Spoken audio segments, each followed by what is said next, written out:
Hey everybody, how's it going? This is Kevin Ehsani, and you are watching special debate night coverage, night 2 of the Progressive Square. I am Kevin Ehsani, your host. Thank you so much for joining us today. We have a full slate of debate candidates today, as you guys remember from the usual schedule of what's going on here. Obviously, there's 2 rounds of debates. First kind of round is the first 10, and then now we have the second 10. And for those of you who don't know who the debate contestants, I guess if you can call them, are, it's going to be Michael Bennet, Kirsten Gillibrand, Julian Castro, Cory Booker, Joe Biden, Kamala Harris, Andrew Yang, Tulsi Gabbard, Jay Inslee, and Bill de Blasio. And before we get started here, I just wanted to remind you guys to please check out my Patreon page, patreon.com/Prague Blacksmith. If you could please become a patron and become a contributor and give a contribution, a generous contribution, it would be greatly appreciated. Also, remember, if you want more information about this podcast, please check out #The Prague Square on Twitter. That will direct you to all of my live broadcasts on Periscope, as well as every segment I post on YouTube. So as we get, as we kind of wait for the debate to start here, I just wanted to give my pre-debate takes here. I think some of the people that we should definitely keep an eye out for should be the people that got the most attention from the first debate, or the first whatever round of debates. That would be Kamala Harris and Joe Biden for sure.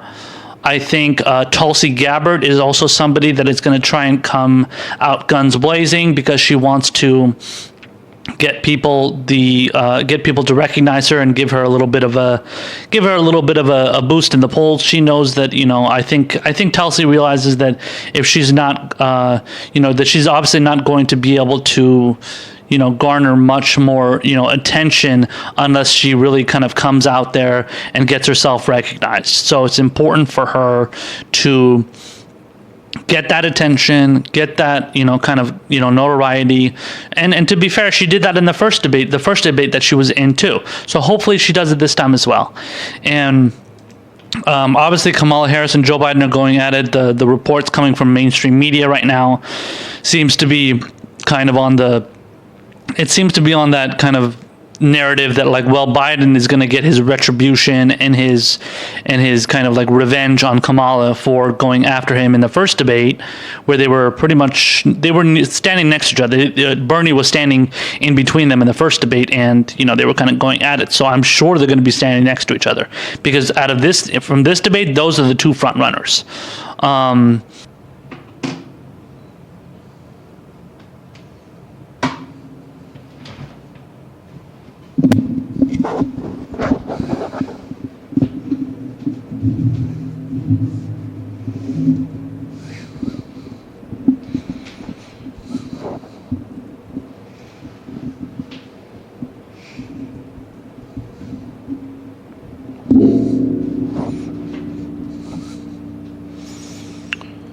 Hey everybody, how's it going? This is Kevin Ehsani, and you are watching special debate night coverage, night 2 of the Progressive Square. I am Kevin Ehsani, your host. Thank you so much for joining us today. We have a full slate of debate candidates today, as you guys remember from the usual schedule of what's going on here. Obviously, there's 2 rounds of debates. First kind of round is the first 10, and then now we have the second 10. And for those of you who don't know who the debate contestants, I guess if you can call them, are, it's going to be Michael Bennet, Kirsten Gillibrand, Julian Castro, Cory Booker, Joe Biden, Kamala Harris, Andrew Yang, Tulsi Gabbard, Jay Inslee, and Bill de Blasio. And before we get started here, I just wanted to remind you guys to please check out my Patreon page, patreon.com/ProgBlacksmith. If you could please become a patron and become a contributor and give a contribution, a generous contribution, it would be greatly appreciated. Also, remember, if you want more information about this podcast, please check out #TheProgSquare on Twitter. That will direct you to all of my live broadcasts on Periscope, as well as every segment I post on YouTube. So as we get, as we kind of wait for the debate to start here, I just wanted to give my pre-debate takes here. I think some of the people that we should definitely keep an eye out for should be the people that got the most attention from the first debate, or the first whatever round of debates. That would be Kamala Harris and Joe Biden for sure. I think Tulsi Gabbard is also somebody that is going to try and come out guns blazing because she wants to get people to recognize her and give her a little bit of a boost in the polls. She knows that, I think Tulsi realizes that if she's not that she's obviously not going to be able to garner much more attention unless she really kind of comes out there and gets herself recognized. So it's important for her to get that attention, get that notoriety, and to be fair, she did that in the first debate that she was in too. So hopefully she does it this time as well. And obviously Kamala Harris and Joe Biden are going at it. The reports coming from mainstream media right now seems to be kind of on that kind of narrative that Biden is going to get his retribution and his kind of revenge on Kamala for going after him in the first debate, where they were standing next to each other. Bernie was standing in between them in the first debate, and they were kind of going at it. So I'm sure they're going to be standing next to each other, because from this debate, those are the two front runners. The people that I wouldn't really look to do too much, not to get too much attention, would probably be Michael Bennett, maybe Andrew Yang. I don't know. Andrew Yang is a little bit of a sleeper because he's just kind of seen as a somewhat anti-establishment candidate, and he kind of, even though he's entrepreneur, business owner, whatever he is. So he seems to have the necessary funding and stuff to get up there, and kind of be recognized. But he isn't somebody that really a lot of people are. A lot of people in the mainstream are, noticing him or, notified of his kind of existence, and the fact that he's even on the stage is lucky for him. But I think somebody like Michael Bennett, I would probably say Andrew Yang, and maybe Cory Booker or Julian Castro. We'll see what happens. Julian Castro and Cory Booker are a little bit of what you would call I would say sleepers. They're kind of undercard. They're the kind of underdogs. I think they're the types that people aren't really expecting much, but who knows? You could, who knows what they're going to do? They could do really well. And the other ones that I'm gonna like to hear from are going to be Jay Inslee, who's a big climate change guy. He likes to focus on that, and Bill de Blasio, because he did really well in the last debate as well. So Inslee, de Blasio, Tulsi Gabbard. Those are definitely my main three that I'm focusing on. We'll see what happens with the Andrew Yang. I'm not necessarily a big supporter of him, so we'll see. And then Kamala Harris and Joe Biden are going to be the ones that are going to have the most microscope on them. Julian Castro and Booker are a little bit of the underdog, sleepers, I think. And then Kirsten Gillibrand and Michael Bennett maybe are probably the ones that are, and then maybe Andrew Yang maybe. But again, I'm kind of torn on Andrew Yang because he has a little bit of anti-establishment. So we'll see what happens with him. But I think Andrew Yang and Michael Bennett Michael Bennett and Kirsten Gillibrand are the two that are going to be just kind of whatever. Who cares what they have to say, really? So it looks like we're going to get started here. So let's check it out. Senator Kamala Harris not backing down after clashing with Biden over race. There is still a point of disagreement between he and I. That remains. Biden, flanked by Harris and Senator Cory Booker, who says President Trump is ripping apart the fabric of the nation. Donald Trump wants us to fight him on his turf. That's not how we win. For two candidates just beyond center stage, opportunity and enterprise, former Housing Secretary Julian Castro We're going to make sure that the promise of America is available to everyone. and entrepreneur Andrew Yang, The opposite of Donald Trump is an Asian man who likes math. the fiercely focused, betting their campaigns on a Asian man who looks mad. for Senator Michael Bennet breaking gridlock. They have immobilized our federal government. For Governor Jay Inslee, the climate crisis. We need to stand up to defeat climate change. For Congresswoman Tulsi Gabbard, ending wars. The most important responsibility that the president has is to serve as commander-in-chief. And two New Yorkers, Mayor Bill de Blasio Are you ready to fight for change in America? and Senator Kirsten Gillibrand. When we join together, brave wins. Now, the stage is set for candidates to take on hot-button issues. We need to stop playing games with people who are seeking asylum. I will ban the importation of assault weapons. Done. Their party platform and the course of American history. Now it is our turn. We choose hope over fear. We are the United States of America.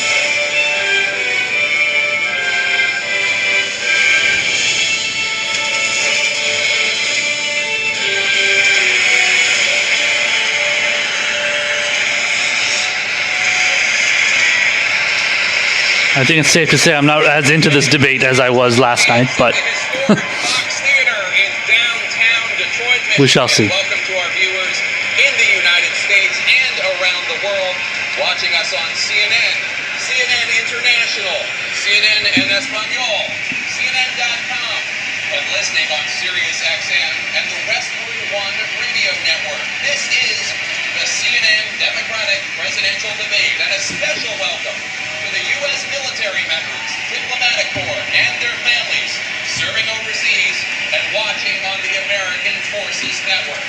I'm Jay Tapper, anchor of The Lead and State of the Union, along with CNN's chief political correspondent, Dana Bash, and Don Lemon, anchor of CNN Tonight. The 20 Democratic presidential candidates were divided into two groups by random draw earlier this month. The first 10 appeared last night. Now it's time for the second 10. Please welcome from Delaware, former Vice President Joe Biden.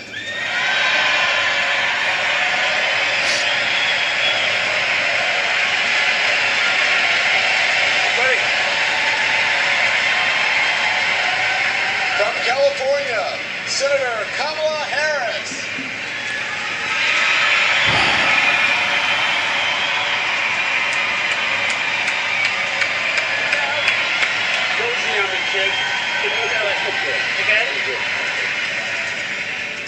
From New Jersey, Senator very friendly response there, or friendly interaction there between Biden and Kamala. I don't know what he said there. Couldn't tell what he said there. From New York, businessman Andrew Yang.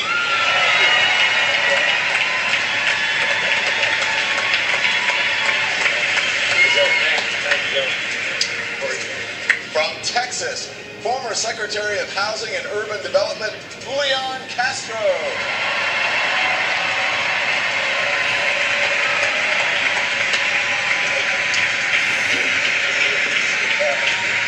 From Hawaii, Congresswoman Tulsi Gabbard.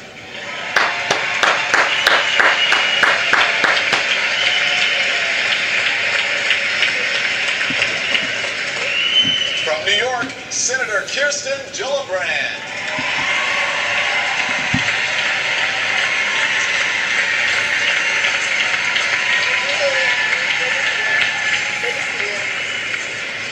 From Washington State, Governor Jay Inslee.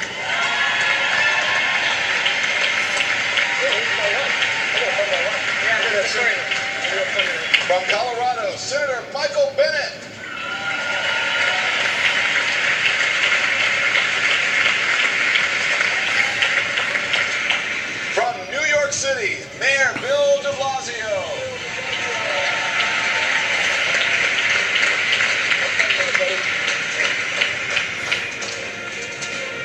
Ladies and gentlemen, the Democratic candidates for President of the United States.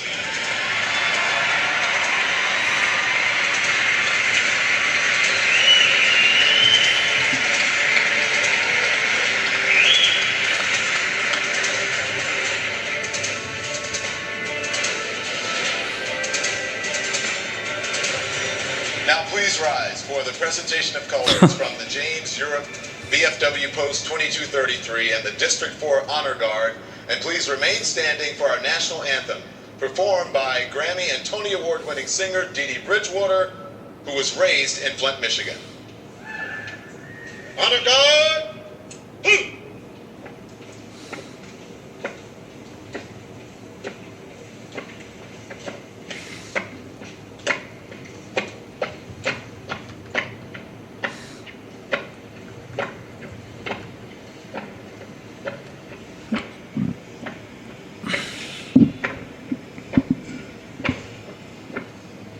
I swear they're making these things into like a sporting event. And in the armor of the, of the, I don't know, the debate stage, I guess. It's going to be Michael Bennett and Kirsten Gillibrand. And, a lot of these, I could be, obviously I'll probably be wrong, but that's just my prediction. I think definitely, undoubtedly the establishment favorites are Biden and Kamala, no doubt about it. Those two are, as much up the ass of the establishment, Democratic Party establishment, media as much as possible, establishment kind of culture in DC as much as possible. The sleepers are kind of like, you don't really know if are they going to be, getting attention? Are they not? But it's possible that they, you don't really know. They're kind of like, you can't really get a, good, gauge on what they're going to do. And I think that's especially the case with somebody like Yang compared to Booker and Castro, who are very establishment. But Booker and Castro are not so establishment that they're up in the polls. That's why I put them as sleepers. Whereas somebody like Bennett and Gillibrand are just boring and even though they're very establishment, they don't get a lot of attention. All right, looks like we're starting up here again.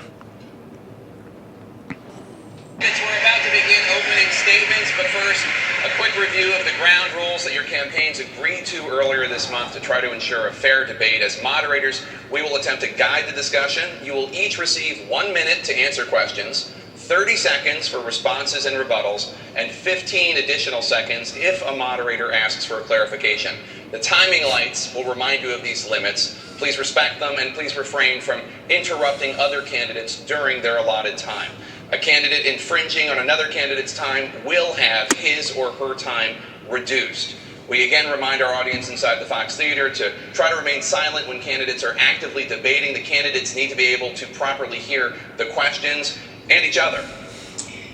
Let's start with opening statements. You will each receive 1 minute. Mayor Bill de Blasio, please begin.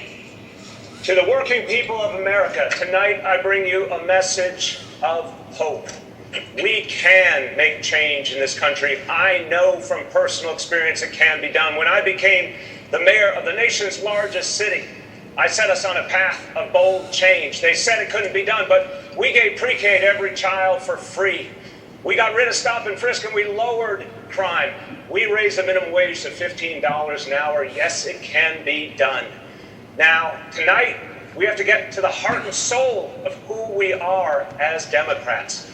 There are good people on this stage, but there are real differences. Joe Biden told wealthy donors that nothing fundamentally would change if he were president. Kamala Harris said she's not trying to restructure society. Well, I am.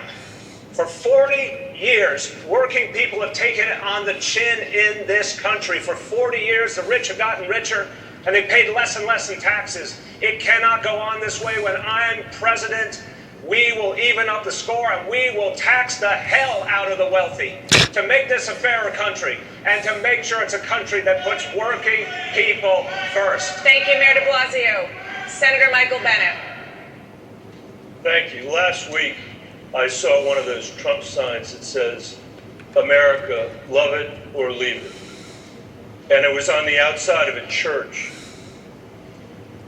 I love America. And I know we can make it better. Before coming to the Senate, I ran a large urban school district where most of the kids live in poverty. Those kids have exactly the same hopes that I had. Their parents have exactly the same hopes for them that my parents had for me, and that Susan and I had for our 3 children. But for the last 3 years, we've been consumed by a president who frankly doesn't give a damn about your kids or mine. Mr. President, kids belong in classrooms, not cages. God, this guy's so boring. And they deserve something better than a bully in the White House. Let's end this 3-ring circus in Washington.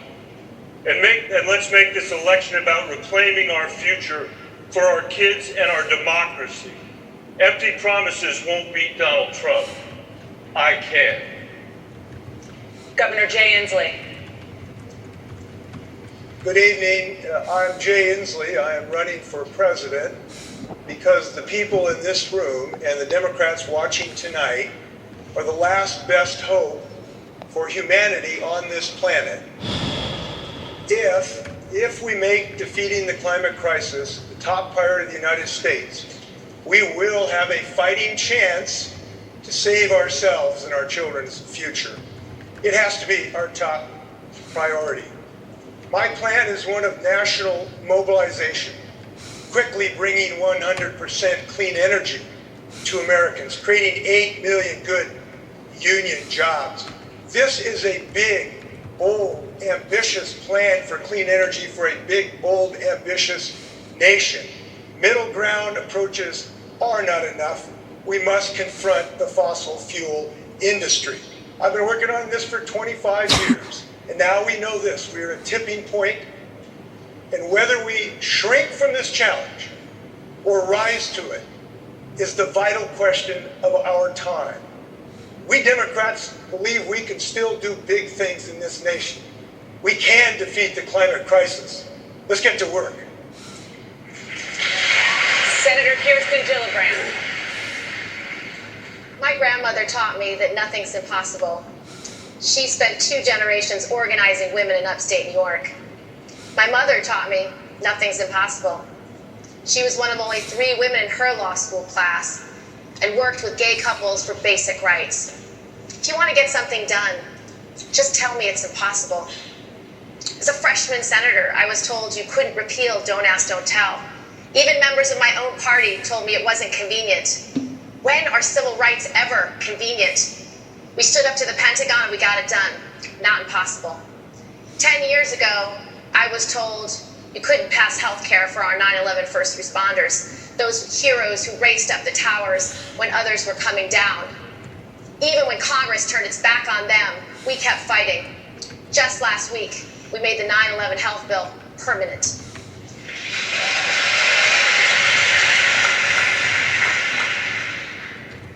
Beating Donald Trump, definitely not impossible.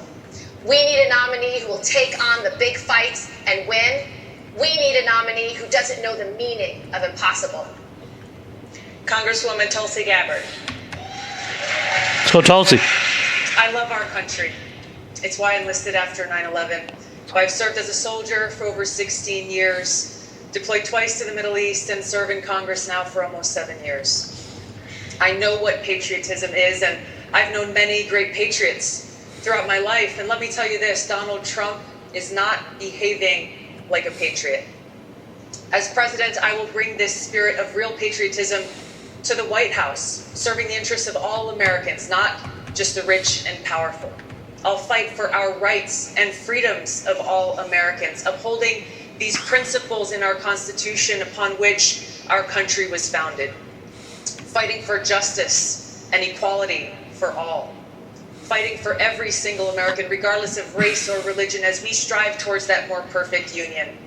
And as president, I'll bring this unifying spirit of love for country and the soldiers' values of service above self to the White House, truly leading a government of, by, and for the people.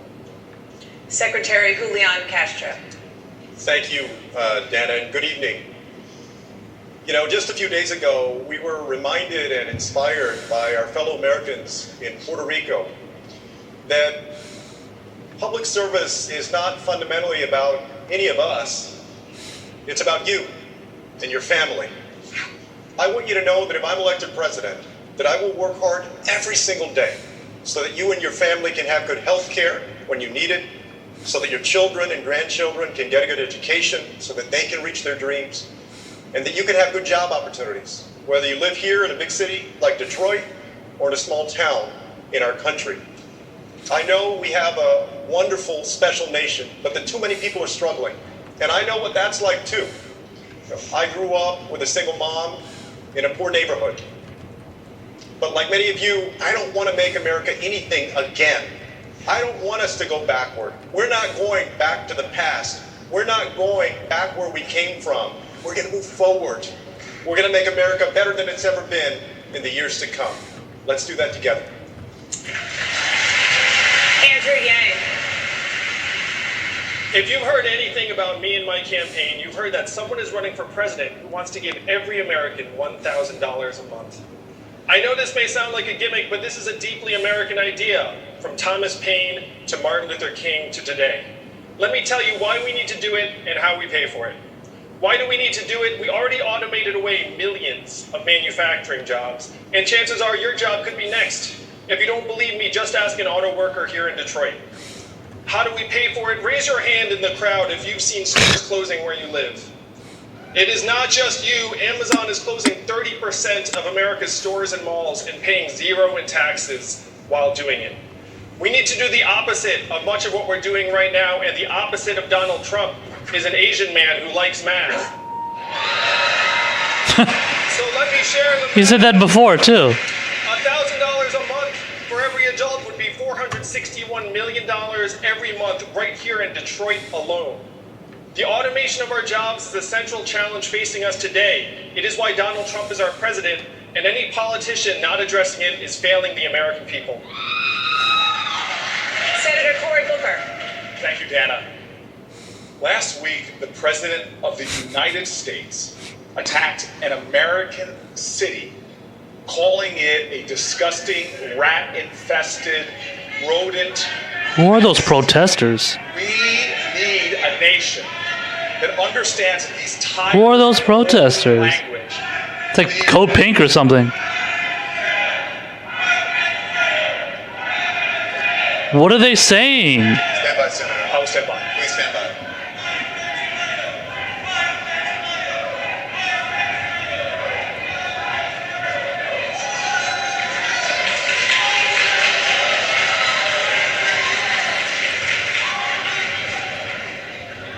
Please continue, Senator. Thank you very much. Donald Trump, from Charleston to Baltimore to even the border, is using the tired old language of demagogues, of fearmongers, of racists to try to divide our country against itself. We know who Donald Trump is, but in this election, the question is, who are we as a people? We have serious problems in America. We have deep wounds and seriously, deeply rooted challenges. We desperately need to heal as a nation and move forward. Because we know in this country that our fates are united, that we have a common destiny.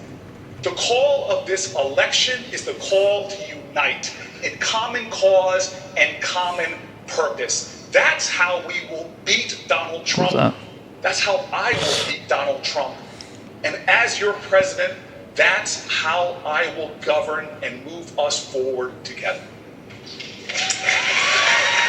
Senator Kamala Harris. This is an inflection moment in the history of our country. I think we all know that. This is a moment in time that is requiring us each as individuals and collectively to look in a mirror and ask a question. That question being, who are we? And I think most of us know that part of the answer to that question is we are better than this. So this then becomes a moment that we must fight for the best of who we are. And fight, of course, we will. And this is not a new fight for us as Americans. We have always been prepared to fight for our ideals. We have always been a nation that fights for the best of who we are. And I'll tell you, I come from fighters. My parents met when they were active in the civil rights movement. My sister Maya and I joke, we grew up surrounded by a bunch of adults who spent full time marching and shouting about this thing called justice. And I am prepared to march with you, to fight with you for the best of who we are and to successfully prosecute the case of 4 more years of Donald Trump and against him. Vice President Joe Biden. Tonight, I think Democrats are expecting some engagement here, and I expect we'll get it. I'm running for president to restore the soul of this country. You know, we have a president, as everybody's acknowledged here, every day is ripping at the social fabric of this country. But no one man has the capacity to rip that apart. It's too strong. We're too good. Just look at this stage, made up of very diverse people from diverse backgrounds, went on to be mayors, senators, governors, congresswomen, members of the cabinet, and yes, even a vice president. Mr. President, this is America. And we are strong and great because of this diversity, Mr. President. Not in spite of it, Mr. President. So, Mr. President, let's get something straight. We love it. We are not leaving it. We are here to stay, and we're certainly not going to leave it to you.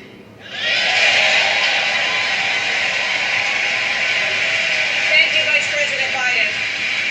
I want to start the debate with one of the top priorities for Democratic voters, and that is health care. Senator Harris, this week you released a new health care plan, which would preserve private insurance and take 10 years to phase in. Vice President Biden's campaign calls your plan, quote, a have it every which way approach, and says it's just part of a confusing pattern of equivocating about your health care stance. What do you say to that? Well, they're probably confused because they've not read it. But the reality is that I have been spending time in this campaign listening to American families, listening to experts, listening to healthcare providers. And what I came away with is a very clear understanding that I needed to create a plan that was responsive to the needs of the American people, responsive to their needs. Come on! What the insurance fuck? Companies have been jacking up the prices for far too long, that American families have to be held down by deductibles and co-pays. What's wrong with this? And premiums that can cause them bankruptcy. I listened to the American families who said 4 years is just not enough to transition into this new plan, so I devised a plan where it's going to be 10 years of a transition. I listened to American families who said, I want an option that will be under your Medicare system that allows a private plan. So I designed a plan where, yes, responsive to the needs of American families, there will be a public plan under my plan for Medicare and a private plan under my plan for Medicare. Because the bottom line is this: we must agree that access to health care must be a right and not just a privilege of those who can afford it. And in America today, far too many people, in fact 30 million people, are going without access to health care. Thank you, Senator Harris. Vice President Biden, your response. Well, my response is that the senators had several plans so far. And anytime someone tells you you're going to get something good in 10 years, you should wonder why it takes 10 years. If you notice, there's no talk about the fact that the plan in 10 years will cost $3 trillion. You will lose your employer-based insurance. And in fact, you know, this is the single most important issue facing the public. And to be very blunt and to be very straightforward, you can't beat President Trump with double talk on this plan. Your response, Senator Harris? Absolutely. Unfortunately, Vice President Biden, you're just simply inaccurate in what you're describing.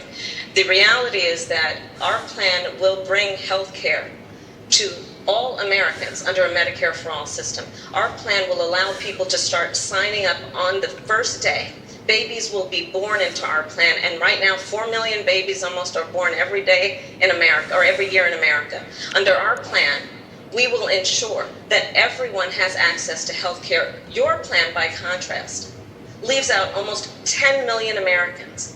So I think that you should really think about what you're saying, but be reflective and understand that the people of America want access to health care and do not want cost to be their barrier to getting it. Senator Harris, thank you. Vice President Biden, your response? The plan, no matter how you cut it, costs $3 trillion when it is in fact employed.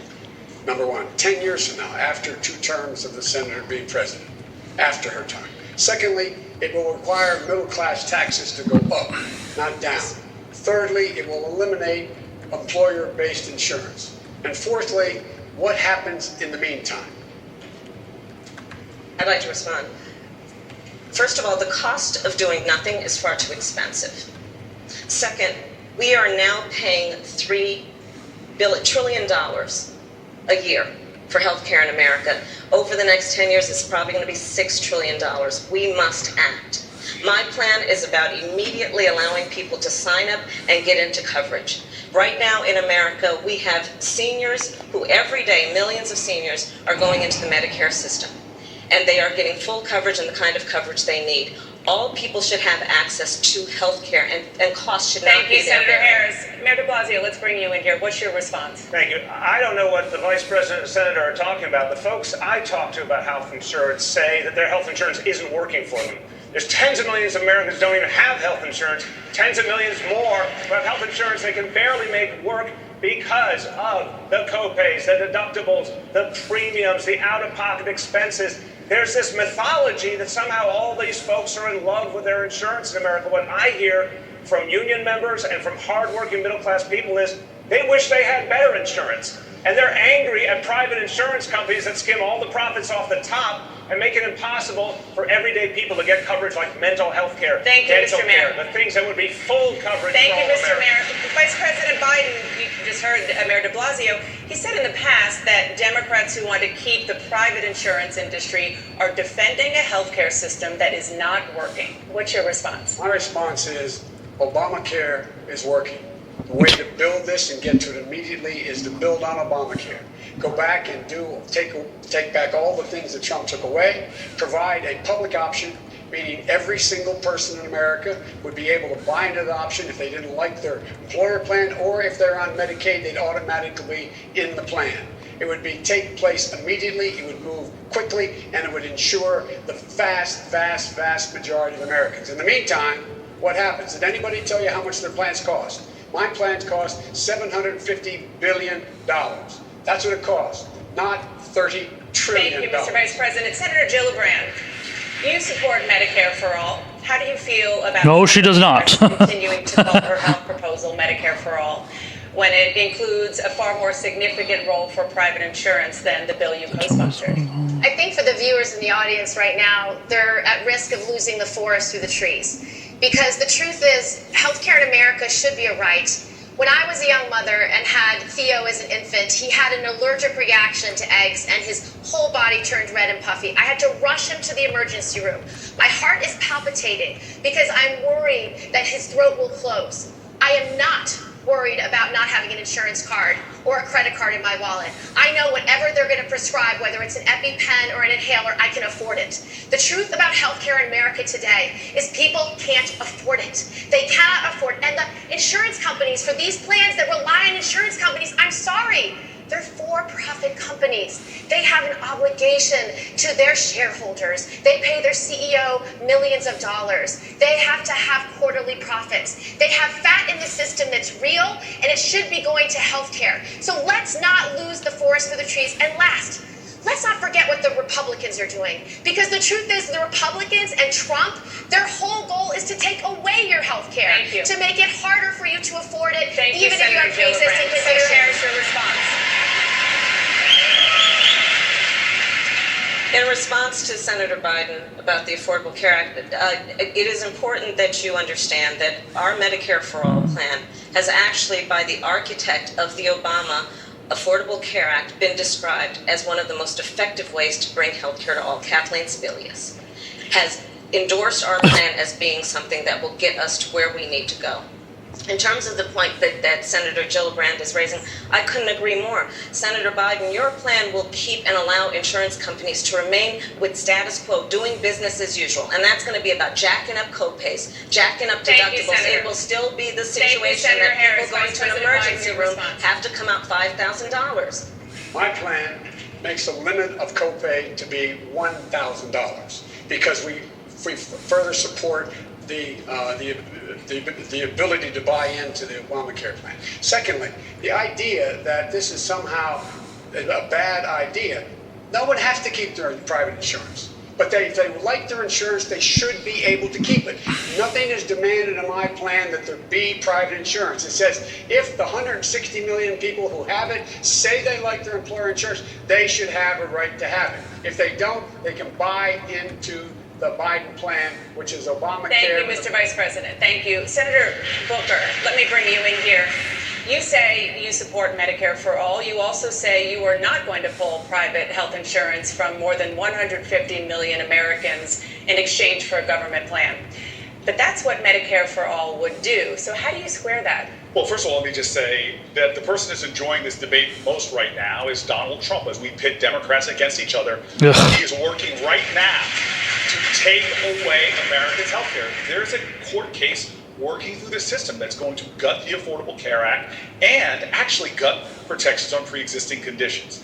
And so I was raised by two civil rights parents who told me to always keep your eyes on the prize. And that is that in the United States of America, every Democrat should stand with the belief that everyone should have access to health care, that it's a human right. And how we get there, it has to be to end this broken system, because we are on our way just a handful of years of literally spending 20% of our economy, one out of every $5 spent on healthcare. And we spend more than every other nation on everything from MRIs to insulin drugs, multiple more than other countries. And so you want to know what I'm going to do? I'm going to work to get us to a point where Medicare for all, where everyone is covered. But this pitting against progressives, against moderates, saying one is unrealistic and the other doesn't care enough, that to me is dividing our party and demoralizing us in face of the real enemy here. Thank you, I'm Senator. going to be fighting for that. Thank you, Senator Booker. Congressman Gabbard, what's your response? The reality is right now we don't have a healthcare system. We have a sick care system, and there are far too many people in this country who are sick and unable to get the care that they need because they cannot afford it. So the core of this problem is the fact that big insurance companies and big pharmaceutical companies who've been profiting off the backs of sick people have had a seat at the table writing this legislation. Now, Kamala Harris just talked about Kathleen Sebelius, who helped write her bill. This just pointed to the fatal flaw in her proposal. Sebelius works for Medicare Advantage, private insurance company who will stand to profit under her plan. If we're seeking to really reform our healthcare system, we've got to shut out big insurance and big pharma out of the drafting process so they cannot continue to profit off the backs of the sick people in this country who are searching and in desperate need of care. Senator Harris, your response? Well, unfortunately, Representative Gabbard got it wrong. No, she got it right. Kathleen Sebelius did not write my plan. She endorsed it as being one of the plans that is the best to get us to a place where everyone is going to have access to health care in America. And when we talk about this again, I'm going to go back to Vice President Biden, because your plan does not cover everyone in America by your staff's and your own definition. 10 million people, as many as 10 million people, will not have access to health care. And in 2019 in America, for a Democrat to be running for president with a plan that does not cover everyone, I think is without excuse. Our plan covers everyone and gives people choice. Thank you, Senator. Vice President Biden, your response. My plan will cover everyone, number one. Number two, the fact is that my plan also calls for controlling drug prices. The biopharma is now where things are going to go. It's no longer chemicals. It's about all these breakthroughs we have with the whole immune system. And what we have to do now is we have to have a form that sits in the HHS and says, as you develop a drug, you got to come to us and decide what you can sell it for. We will set the price. And secondly, it says that you cannot raise that price beyond the cost of inflation from this point on. Thank you, Mr. President. I want to bring in Senator Bennett. Last night on this stage, one of your Democratic rivals suggested that running on Medicare for all would get Donald Trump reelected. Do you agree with that, sir? I agree that it makes it much more likely. Unlike others on this stage, I've been crystal clear where I've been for a decade through two tough races in Colorado. I believe we should finish the job we started with the Affordable Care Act, with a public option that gives everybody in this audience the chance to pick for their family whether they want private insurance or public insurance. It requires drug companies to be negotiated with by Medicare, and it provides competition.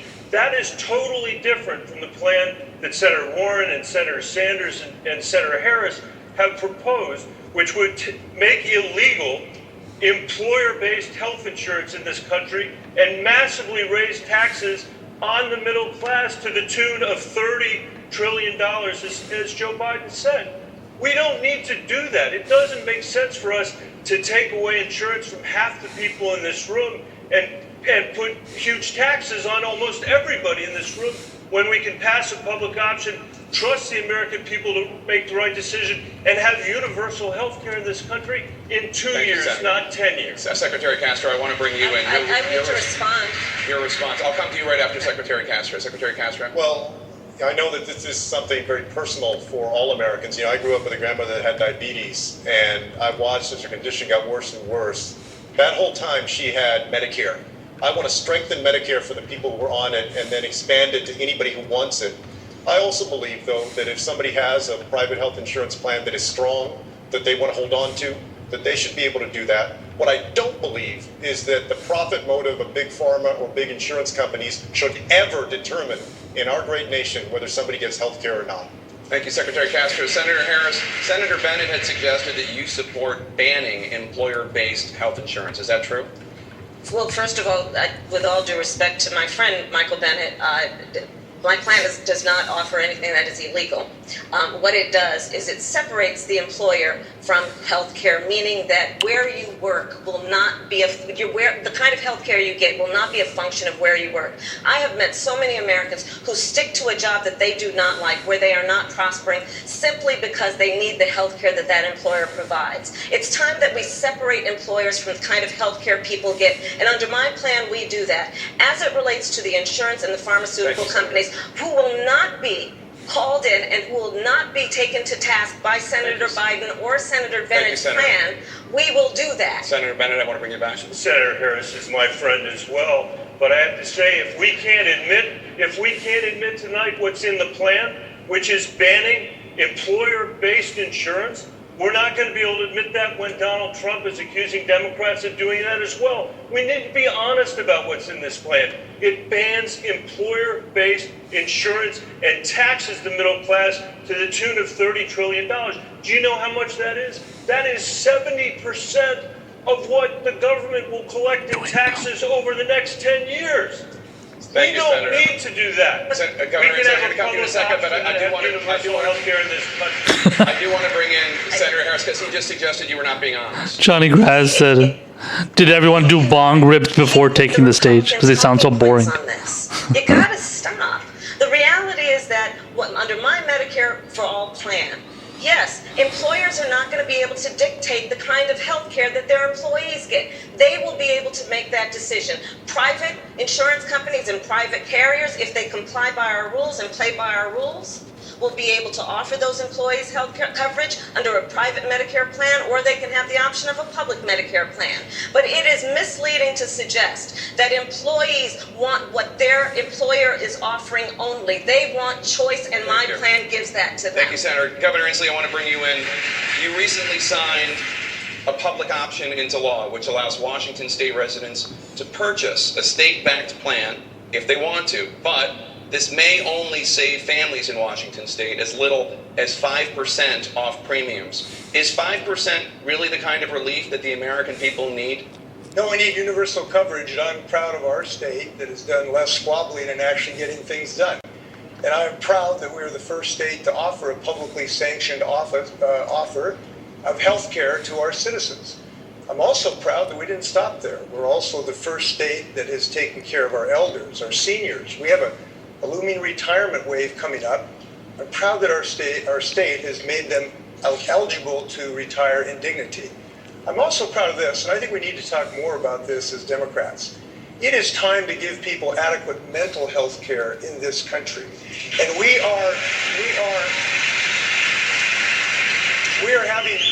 had some success in integrating mental health with physical health. There's no reason we should distinguish between your physiological and your mental health.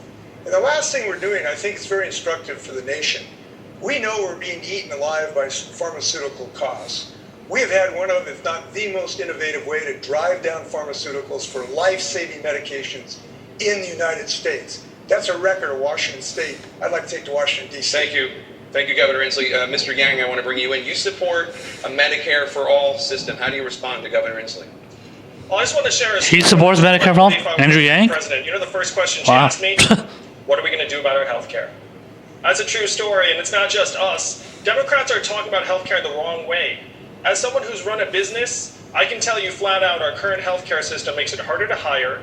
It makes it harder to treat people well and give them benefits and treat them as full-time employees. It makes it harder to switch jobs, as Senator Harris just said, and it's certainly a lot harder to start a business. If we say, look, we're going to get healthcare off the backs of businesses and families, then watch American entrepreneurship recover and bloom. That's the argument we should be making to the American people. Thank you, Mr. Yang.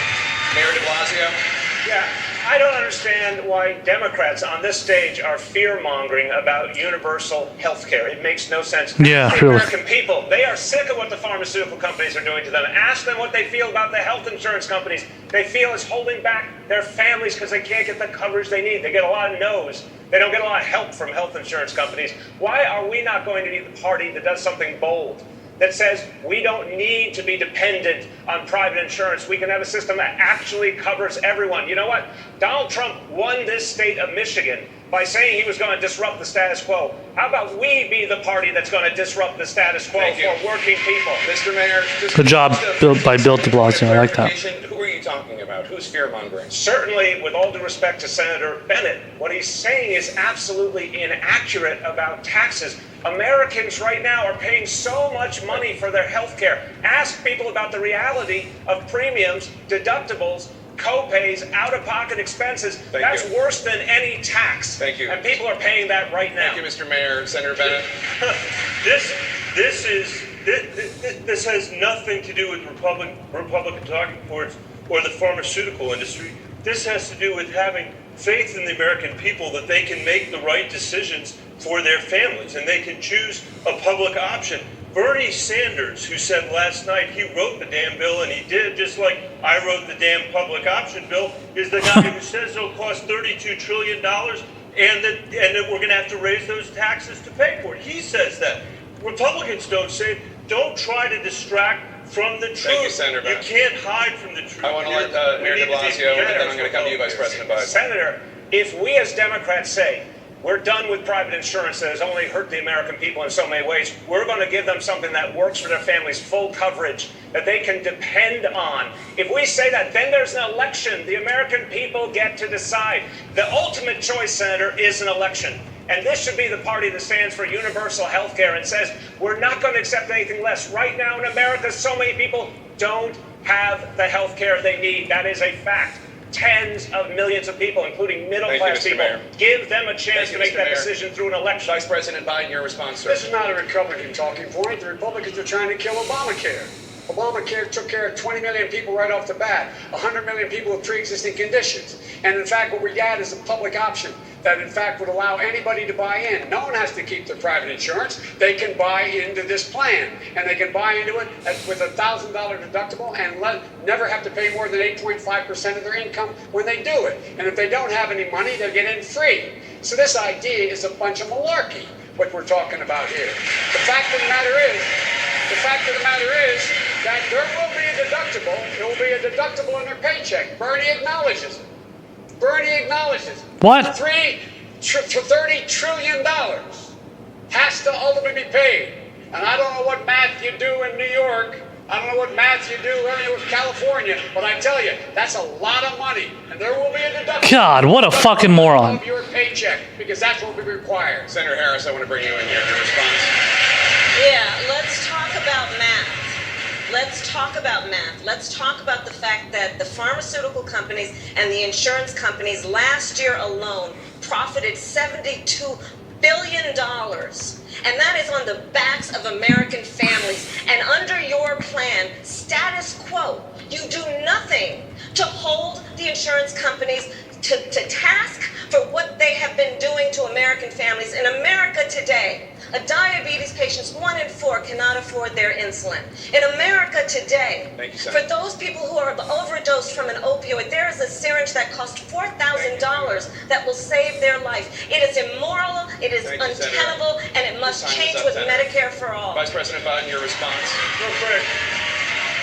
I have the only plan that limits the ability of insurance companies to charge unreasonable prices, flat out, number one.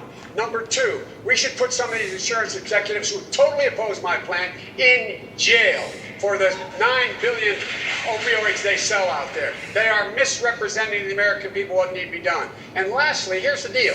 The deal is, let's figure out how this works. We immediately are able to cover everybody who wants to get off of their insurance plan they don't like, no matter what one it is, and buy into a Medicare option. And they can buy the gold plan, and they're not going to have to pay. Anyway. Thank you, Mr. Vice President. Thank you. Let's move now to immigration. Biden always ends his statements by like getting cut off. You think it should no longer be a crime to cross the U.S. border illegally? President Obama's Homeland Security Secretary Jay Johnson, whom you served with, says that is a public declaration that the border is, quote, effectively open to all. How is he wrong? Thank you for that question. You know, if you elect me president, you're not electing me to follow. You're electing me to lead. And open borders is a right-wing talking point.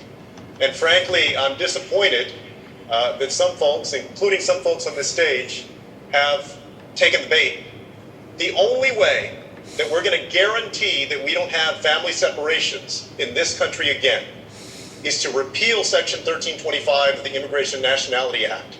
That is the law that this president, this administration is using to incarcerate migrant parents and then physically separate them from their children. My immigration plan would also make sure that we put undocumented immigrants who haven't committed a serious crime on a pathway to citizenship, that we do a 21st century Marshall Plan with Honduras, El Salvador, and Guatemala so that we can get to the root of this challenge so people can find safety and opportunity at home instead of having to come to the United States. That's how we can be smarter, more effective, and more humane when it comes to immigration policy. Thank you, Secretary Castro. Senator Bennett, what's your response? I disagree that we should decriminalize our border. This is personal for me. My mom's an immigrant, and she was separated from her parents during the Holocaust in Poland. And for those reasons, I was part of the Gang of Eight that I wrote the immigration bill in 2013 with John McCain that passed the Senate with 68 votes. That gave a pathway to citizenship for the 11 million undocumented people that are here. That would pass the most progressive DREAM Act that had ever been conceived, much less passed on the floor of the Senate, and had $46 billion of border security. Every single Democrat voted for that bill, Senator, and a lot of Republicans. That should be our position. Thank you, Senator. That is our position. Thank you, Senator. Senator Harris, you have indicated that you don't think it should be a criminal offense punishable by jail to cross the U.S. border illegally. How do you respond to Senator Bennett? Well, again, with all due respect, after the last debate, for example, I went to a place in Florida called Homestead. And there is a private detention facility being paid for by your taxpayer dollars. A private detention facility that currently houses 2,700 children. And by the way, there were members of us, Julian was there, members of Congress. They would not let us enter the place, members of the United States Congress. So I walked down the road, I climbed a ladder, and I looked over the fence. And I'm going to tell you what I saw. I saw children lined up single file based on gender, being walked into barracks. The policies of this administration have been facilitated by laws on the book that allow them to be incarcerated as though they've committed crimes. These children have not committed crimes and should be not treated like criminals. Senator Bennett, what's your response?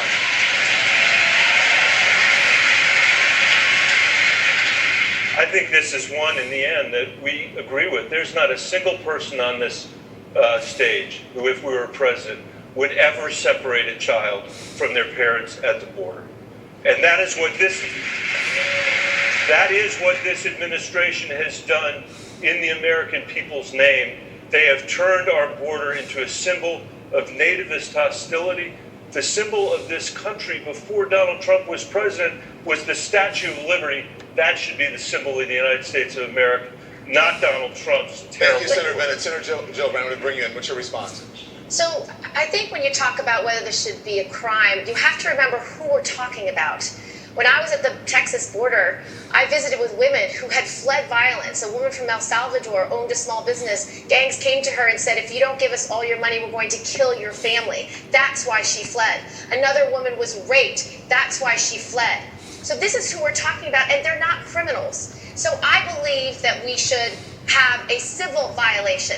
No president before President Trump enforced the law in the way he has enforced it, because he's using it as the crutch to lock up women and children, to separate mothers and babies, to put them behind bars. So I don't think we should have a law on the books that can be so misused. It should be a civil violation, and we should make sure that we treat people humanely. Thank you, Senator. Vice President Biden. In the first 2 years of the Obama administration, nearly 800,000 immigrants were deported, far more than during President Trump's first 2 years. Would the higher deportation rates resume if you're president? Absolutely not, number one. Number two, everything landed on the president's desk but locust. I found that the secretary, we sat together in many meetings. I never heard him talk about any of this when he was the secretary. Please be respectful. Please be respectful in the crowd. Please continue, Mr. Vice President.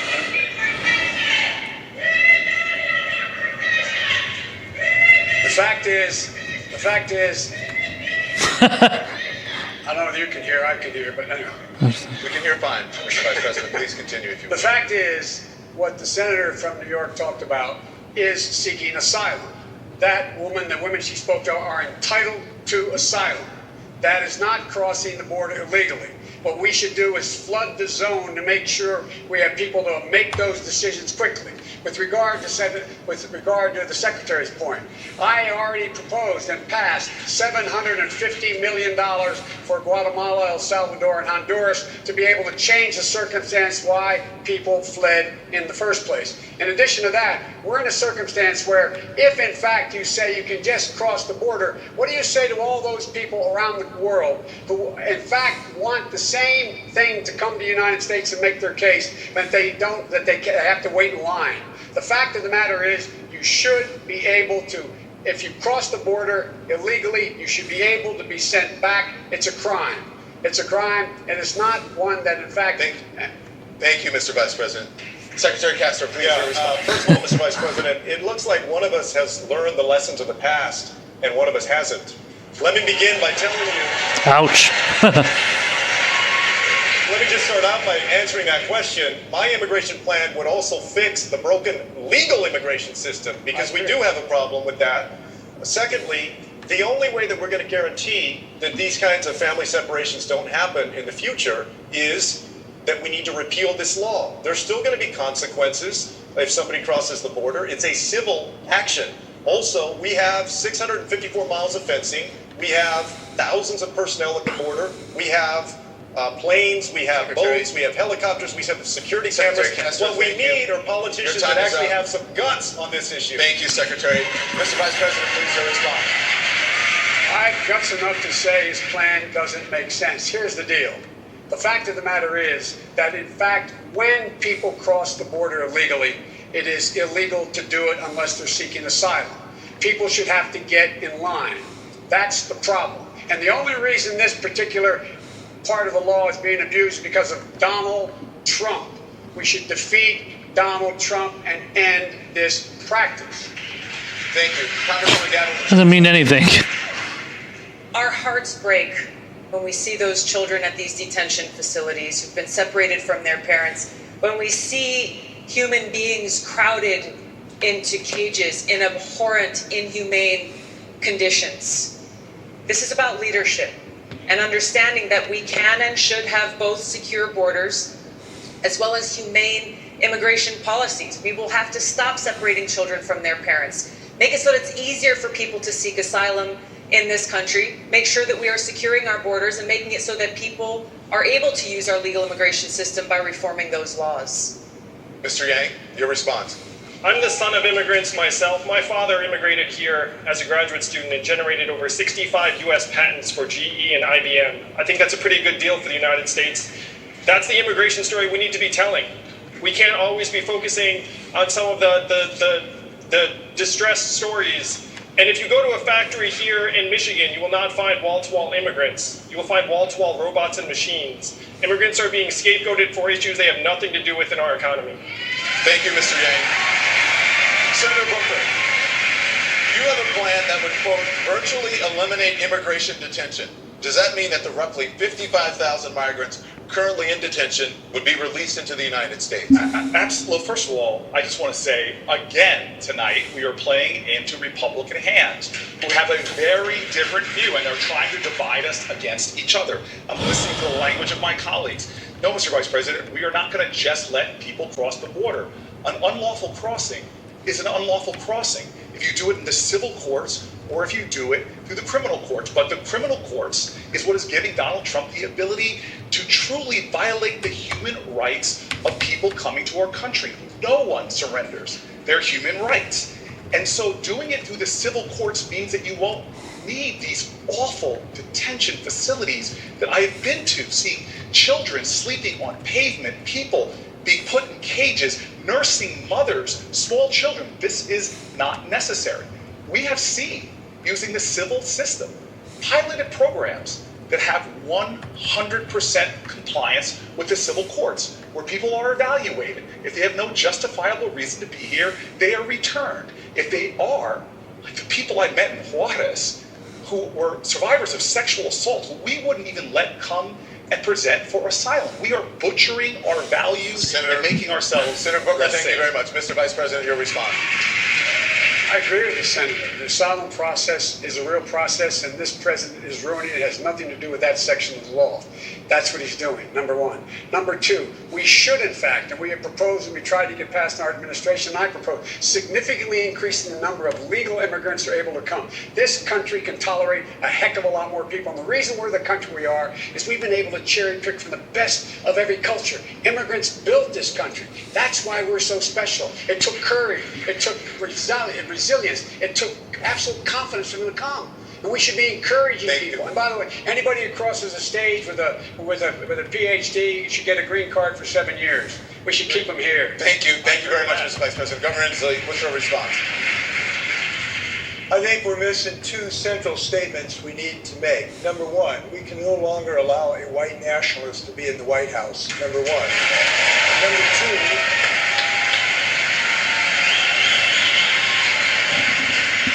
Number two, we have to make America what it's always been, a place of refuge.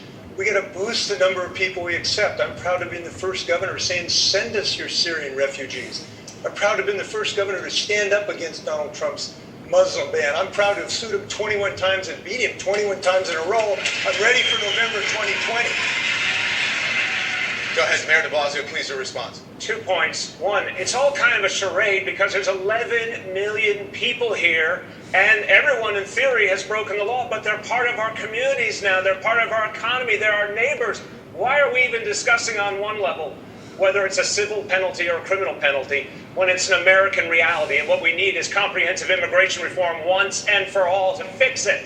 Second, Vice President Biden, I didn't hear your response when the issue came up of all those deportations. You were Vice President of the United States. I didn't hear whether you tried to stop them or not, using your power, your influence in the White House. Did you think it was a good idea, or do you think it was something that needed to be stopped? Mr. President came along, and he's the guy that came up with the idea, first time ever, of dealing with the Dreamers. He put that into law. He talked about a comprehensive plan, which he put on laid before the Congress, saying that we should find a pathway to citizenship for people. He said we should up the number of people that we're able to bring into this country. Lastly, he also pointed out that we should go to the source of the problem and fix it where people were leaving in the first place. So he did. To compare him to Donald Trump, I think, is absolutely bizarre. Thank you very much, Mr. Vice President. Congresswoman Gabbard. Poor de Blasio can't get a response. Would make public colleges and universities free for all Americans. One of the authors of that plan, Senator Sanders, believes college should be tuition free for undocumented immigrants as well. Do you? I don't. I think it's important for us to fix our legal immigration system and look at the millions of undocumented immigrants in this country who have been suffering as they've been living in the shadows. And instead of putting a Band-Aid on this problem, fix our legal immigration system to provide them with that pathway to legal residency or citizenship so that they are no longer treated as second-class citizens in this country. We've got to look at the challenge that people all across this country are facing under crushing student debt. This is something that is impacting my generation in a huge way, and I believe that it is our generation that has the bold, creative solutions to be able to solve it. This is about promise for our future, and we've got to make those kinds of investments. Thank you, Congresswoman. Mayor de Blasio, what's your response? Yeah, I agree with the Congress member, but I don't hear an answer from the Vice President. I'm confused. I asked the Vice President point blank, did he use his power to stop those deportations? He went right around the question. Mr. Vice President, you want to be President of the United States. You need to be able to answer the tough questions. I guarantee you, if you're debating Donald Trump, he's not going to let you off the hook. So did you say those deportations were a good idea? Or did you go to the president and say, this is a mistake, we shouldn't do it? Which one? I was vice president. I am not the president. I keep my recommendation in private. Unlike you, I expect you would go ahead and say whatever was said privately with him. That's not what I do. What I do say to you is he moved to fundamentally change the system. That's what he did. That's what he did. But much more has to be done. Much more has to be done. I still don't hear an answer. Senator Booker, please. I love de Blasio. You can't have it both ways. You invoke President Obama more than anybody in this campaign. You can't do it. He's got a point there too. And the second thing, and this really irks me because I heard the Vice President say that, you got a PhD, you can come right into this country. Well, that's playing into what the Republicans want, to pit some immigrants against other immigrants. Some are from shithole countries, and some are from worthy countries. We need to reform this whole immigration system and begin to be the country that says everyone has worth and dignity, and this should be a country that honors for everyone. Don't let the Republicans divide this party against itself. Senator, thank you. Mr. Vice President. The fact is, that's what I said about this country. We are a country of immigrants. All of us. All of us. Some here came against their will. Others came because they, in fact, thought they could fundamentally change their lives. And they did. The statute of the send us your. That's what we're talking about. That's what made us great. And the fact of the matter is, I think the President of the United States, Barack Obama, went out of his way to try to change the system, and he got pushed back significantly. Senator Gillibrand, what's your response?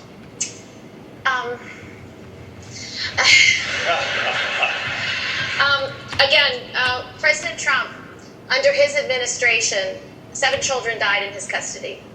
Under his administration, families have been torn apart. This party is talking about real ideas for the future. We're talking about what we will do to change America. But we must not forget about our values. We used to believe in this country you should treat others the way you want to be treated. We used to believe in this country we should care about the least among us. Let's remind the American people who we are, why we are Democrats, and why we're running for president. Senator Gillibrand, thank you very much. The debate will be right back right after this short break.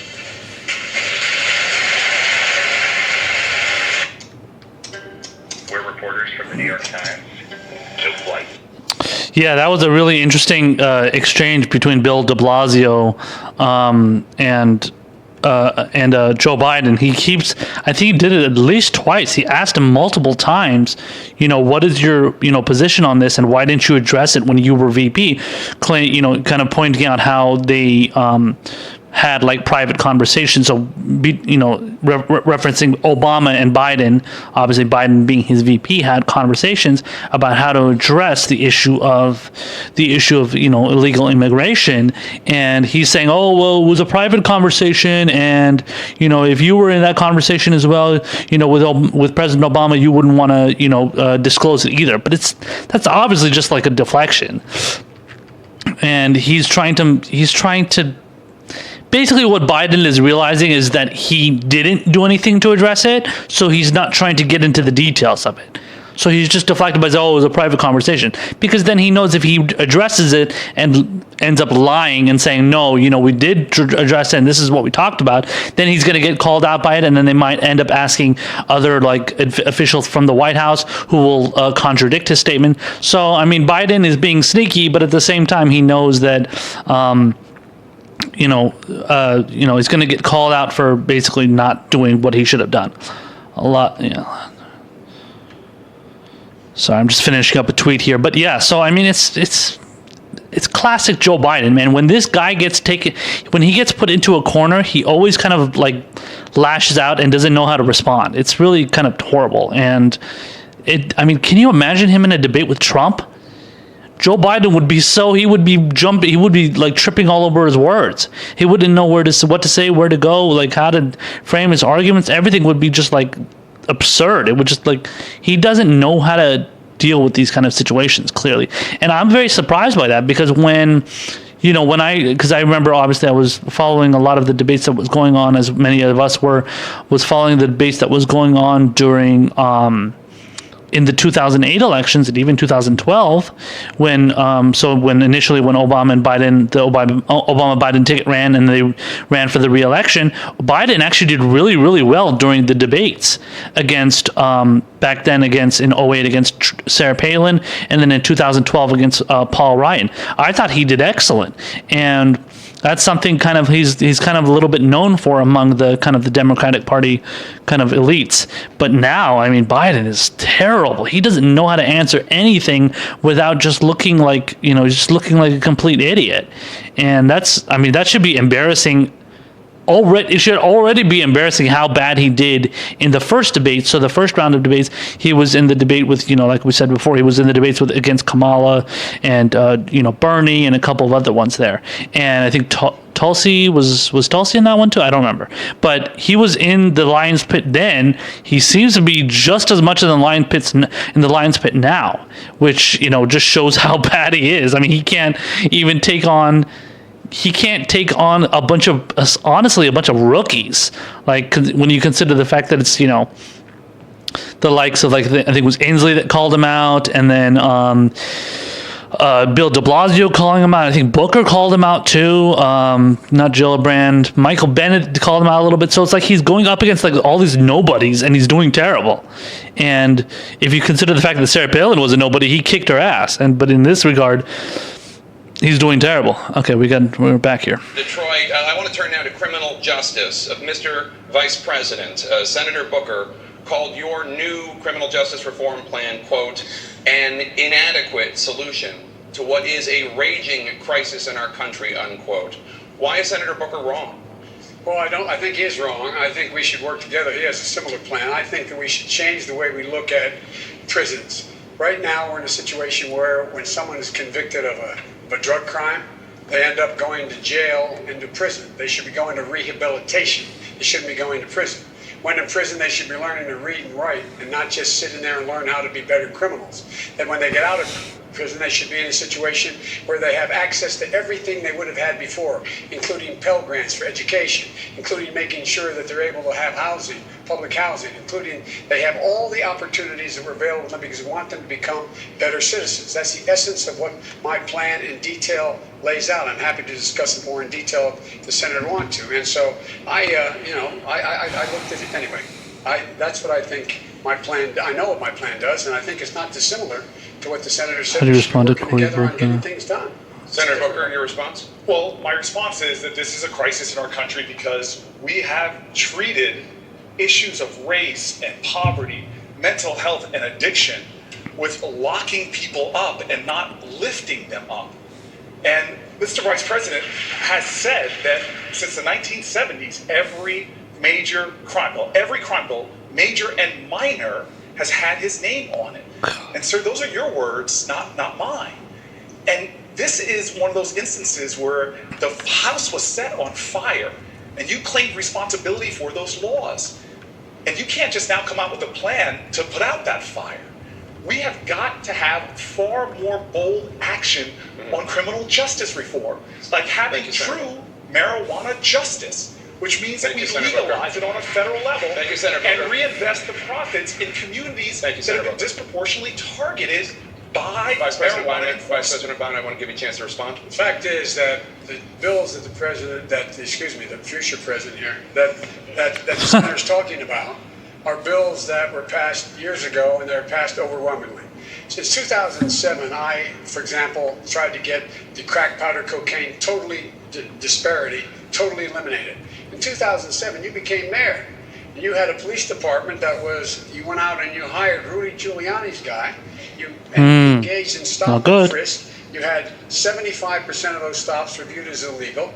You found yourself in a situation where 3 times as many African-American kids were caught in that chain and caught up. The Justice Department came after you for saying you were engaging in behavior that was inappropriate.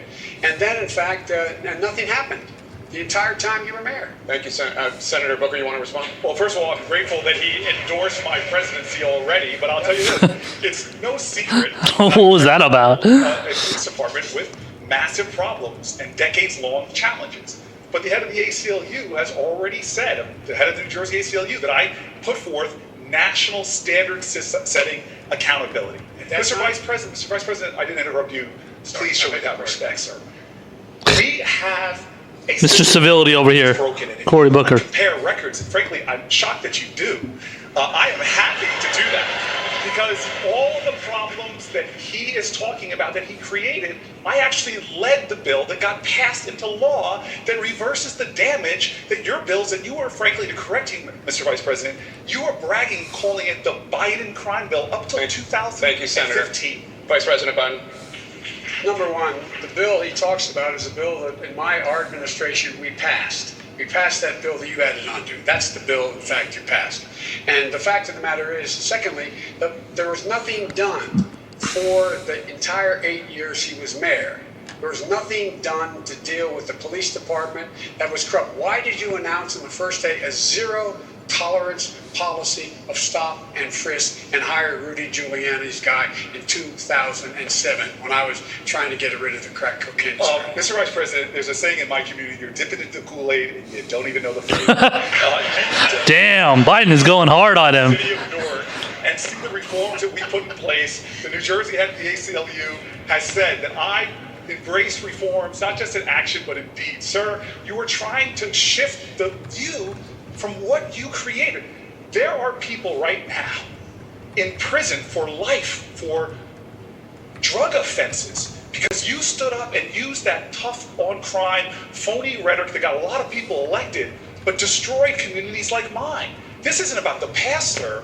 This is about the present right now. I believe in redemption. Senator. I'm happy you evolved. I want to bring in but Secretary. you offered no redemption to the people in prison right now. I want to bring in Secretary Castro. Your response, sir? You know, I agree with Senator Booker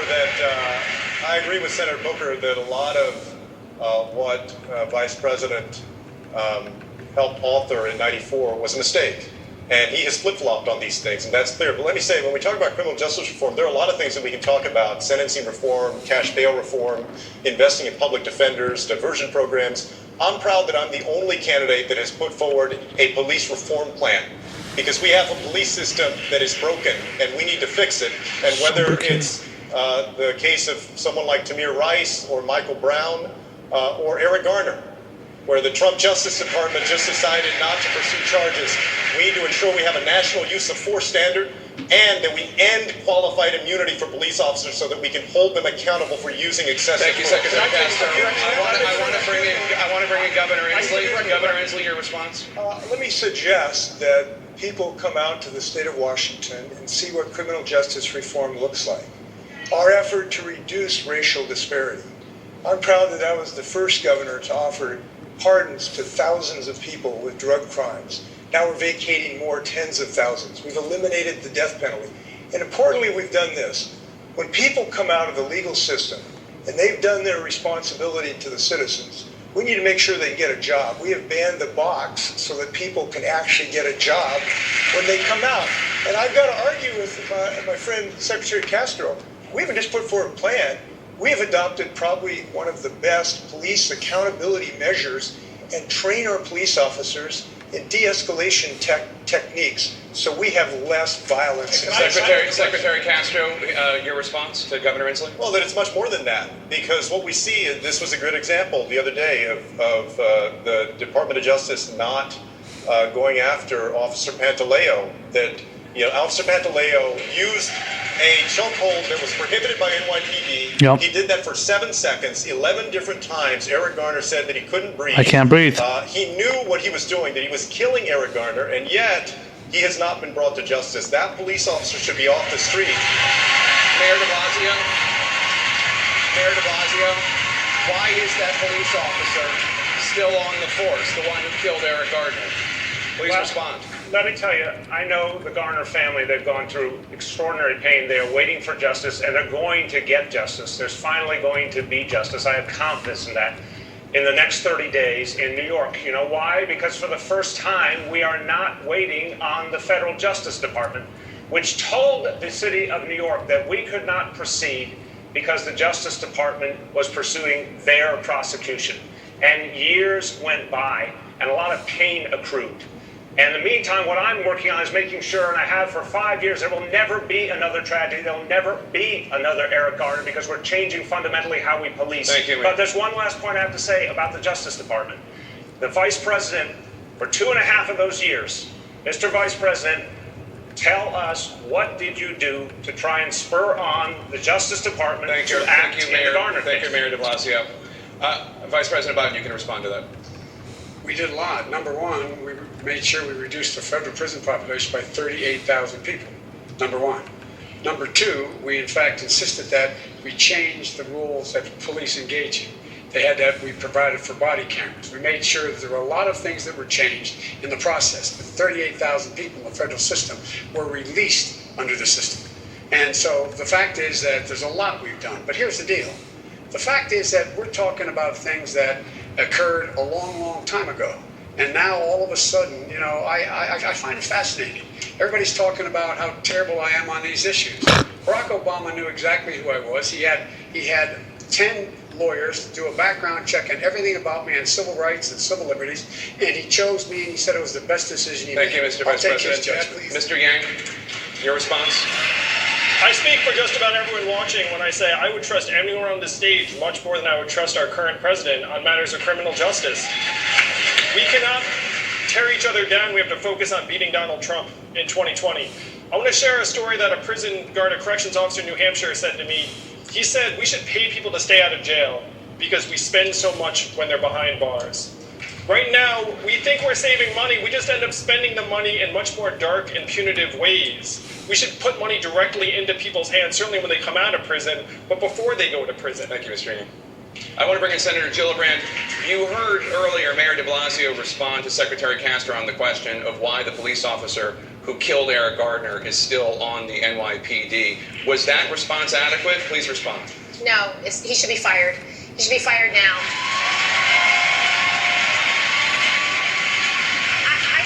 I sat down with Eric Garner's mother, and I can tell you, when you've lost your son, when he begged for breath, when you know because you have a video, when you know he said, I can't breathe so many times over and over again, when you know he used an illegal chokehold, that person should be fired. And if I was the mayor, I'd fire him. But as president, I would make sure that we had a full investigation, that the report would be made public, and if I wasn't satisfied, we would have a consent decree. I want to bring in Senator Harris now. Senator Harris, you have also been quite critical of Vice President Biden's policies on race, specifically on the issue of busing in the 1970s, having benefited from busing when you were a young child. Vice President Biden says that your current position on busing, you're opposed to federally mandated busing, that position is the same as his position. Is he right? That is simply false. And let's be very clear about this.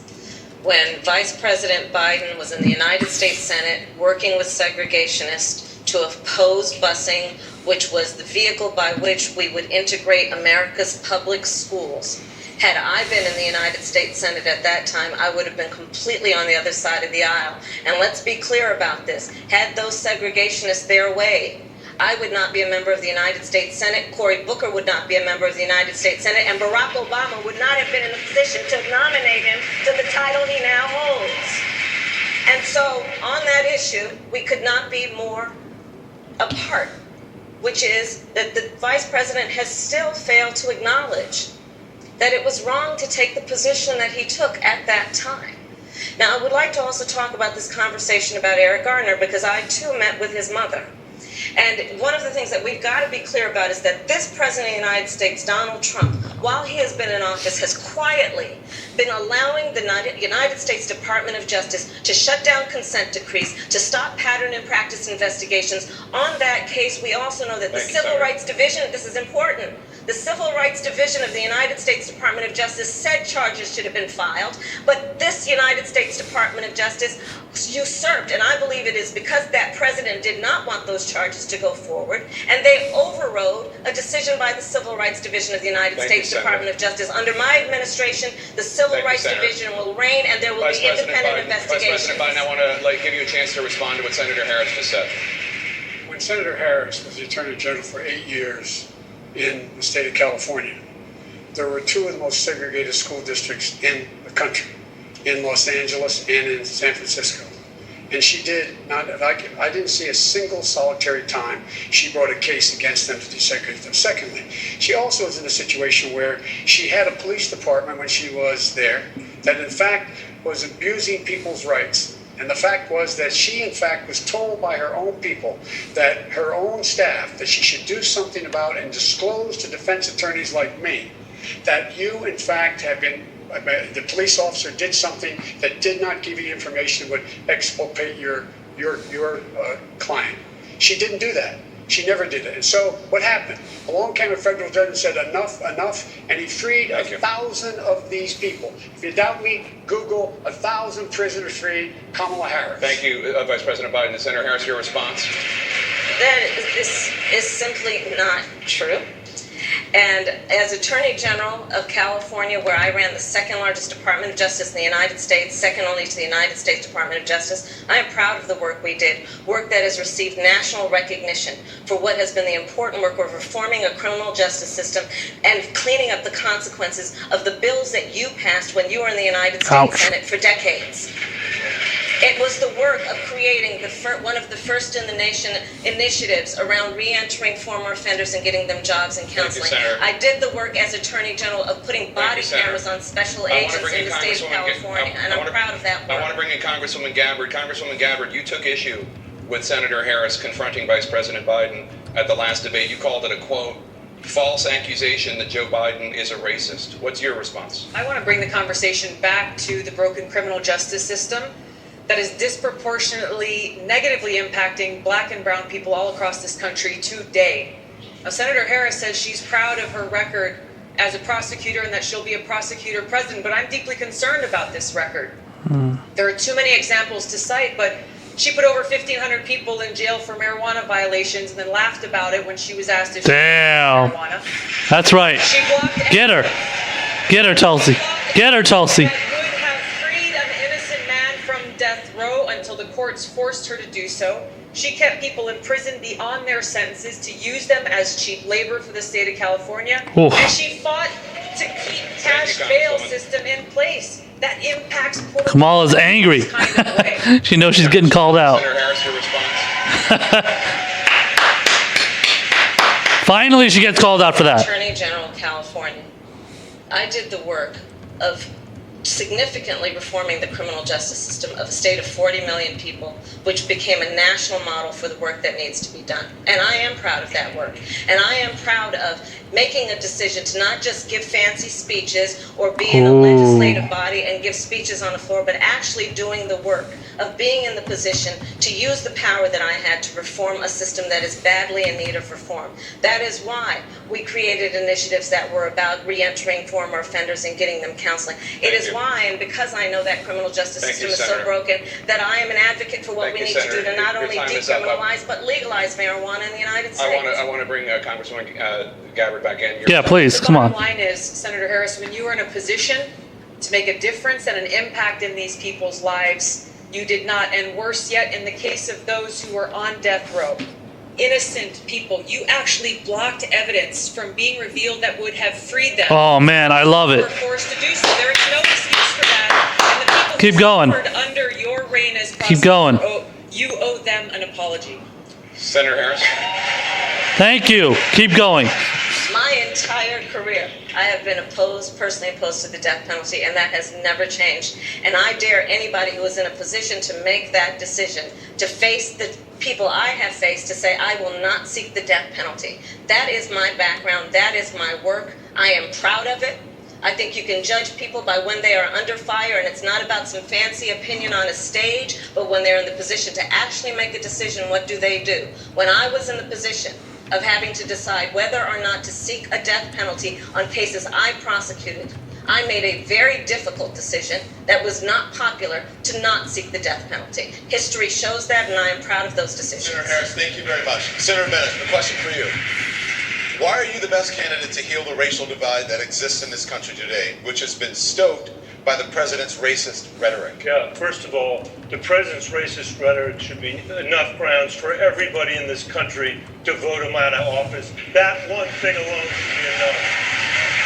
Second, Don, I want to answer your question by tagging on the conversation we were just having. This is the fourth debate that we have had, and the second time that we have been debating what people did 50 years ago with busing, when our schools are as segregated today as they were 50 years ago. We need a conversation about what's happening now. And when there's a group of kids in this country that don't get preschool through no fault of their own, and another group does, equal is not equal. And we've got a group of K-12 schools that are good because families can spend $1 million, and you've got the Detroit public schools that are as segregated as they were. Equal is not equal. And let me tell you something else, Don. I believe you can draw a straight line from slavery through Jim Crow, through the banking and the redlining to the mass incarceration that we were talking about on this stage a few minutes ago. But you know what other line I can draw? 88% of the people in our prisons dropped out of high school. Let's fix our school system, and maybe we can fix the prison pipeline that we have. Thank you, Senator Bennett. Governor Inslee. Every time Bennett tries to yell, he sounds even worse. Ugh, can't stand that guy. You know, I approach this question with humility because I have not experienced what many Americans have. I've never been a black teenager pulled over in a white neighborhood. I've never been a woman talked over in a meeting. I've never been an LGBTQ member subject to a slur. And so I have believed I have an added responsibility, a double responsibility to deal with racial disparity. We've talked on the way we do it, including ending the school to prison pipeline in my state. But I want to say this, and this is a common error, that every single senator on this stage, as much as I respect them all, they all have an enormous error which is going to prevent our party from making any progressive progress in the United States. And it is this. We are all going to work like the Dickens to get more Democrats elected to the Senate, right? We are going to do that. And I hope we're going to succeed. But if we get a majority in the U.S. Senate, because of the position of these senators, not a damn thing's going to get done. And I'll tell you why. With all their good intentions, and I know they're very sincere and passionate, and I respect them enormously, but because they embraced this antediluvial, a supermajority thing called the filibuster, Mitch McConnell is going to run the U.S. Senate even if we take a majority. We got to get rid of the filibuster so we can make progress. Mr. Yang, why are you the best candidate to heal the racial divide in America? Your response. I spent 7 years running a nonprofit that helped create thousands of jobs, including hundreds right here in Detroit, as well as Baltimore, Cleveland, New Orleans. And I saw that the racial disparities are much, much worse than I'd ever imagined. They're even worse still. A study just came out that projected the average African-American median net worth will be 0 by 2053. So you have to ask yourself, how is that possible? It's possible because we're in the midst of the greatest economic transformation in our history. Artificial intelligence is coming. It's going to displace hundreds of thousands of call center workers, truck drivers, the most common job in 29 states, including this one. And you know who suffers most in a natural disaster? It's people of color, people who have lower levels of capital and education and resources. So what are we going to do about it? We should just go back to the writings of Martin Luther King, who in 1967, his book Chaos or Community, said we need a guaranteed minimum income in the United States of America. That is the most effective way for us to address racial inequality in a genuine way and give every American a chance in the 21st century. Mr. Yang, thank you very much.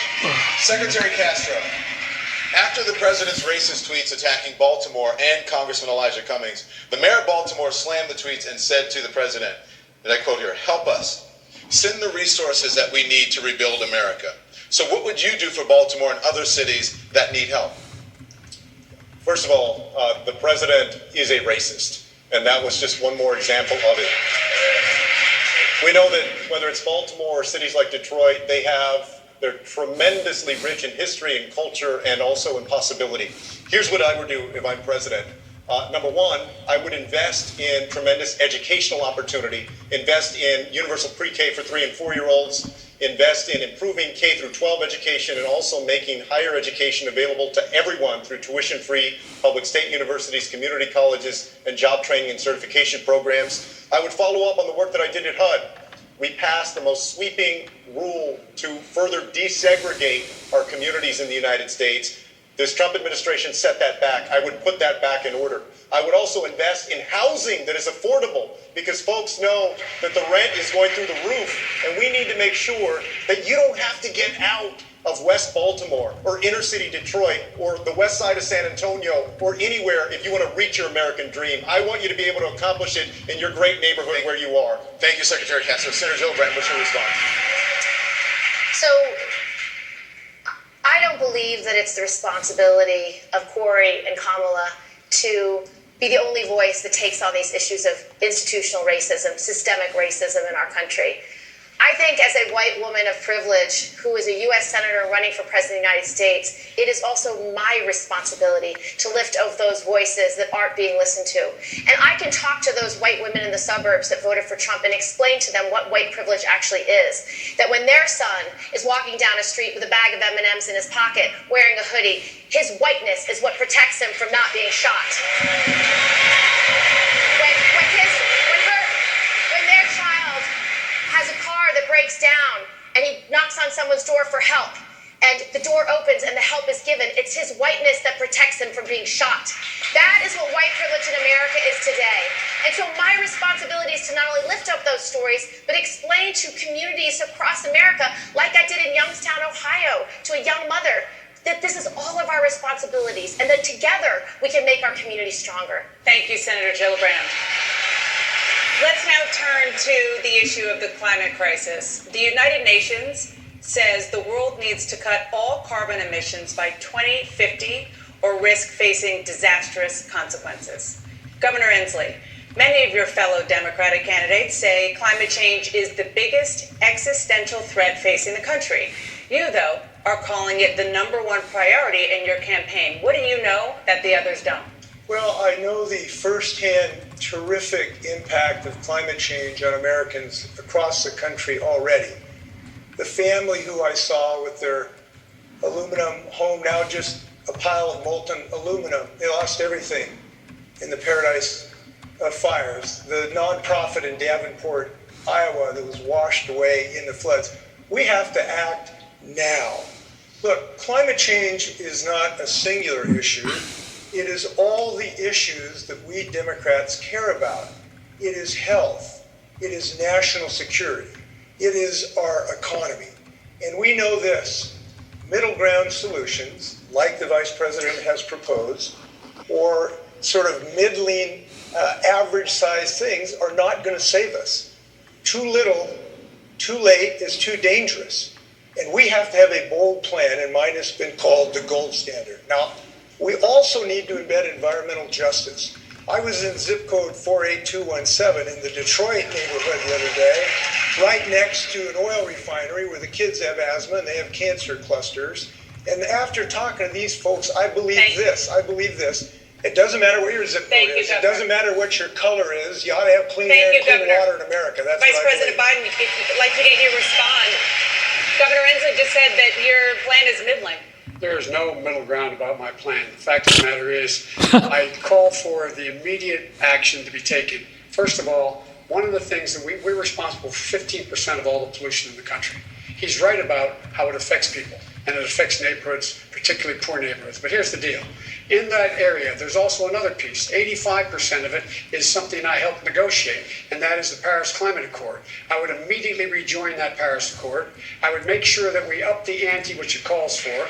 I would be able to bring those leaders together who I know. I'd convene them in the White House like we did the nuclear summit, and I would raise the standard. Thank you, I Mr. also Vice invest $400 billion Thank you, sir. in research for new alternatives to deal with climate change. Mr. Yang, and that's your bigger than any other person.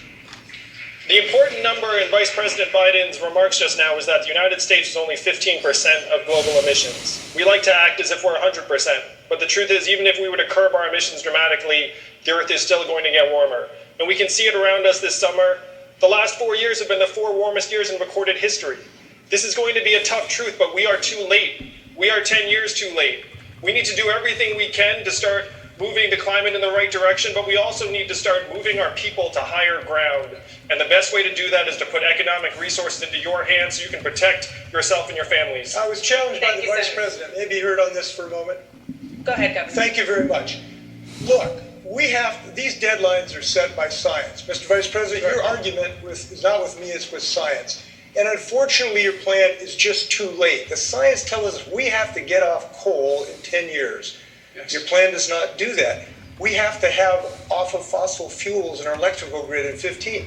Your plan simply does not do that. I've heard you say that we need a realistic plan. Here's what I believe. I didn't say that. Here's what I believe. I believe that survival is realistic, and that's the kind of plan we need, and that's the kind I have. My plan calls for 500,000 charging stations around the country, so by 2030, we're all electric vehicles. My plan calls for making sure that we have $400 billion invested in technologies to learn how to contain what we're doing, creating 10 million new jobs. We will double offshore wind. We will end any subsidies for coal or any other fossil fuel. But we have to also engage the world while we're doing it. We have to walk and chew gum at the same time. Thank you, Mr. Vice President. Just to clarify, would there be any place for fossil fuels, including coal and fracking, in the Biden administration?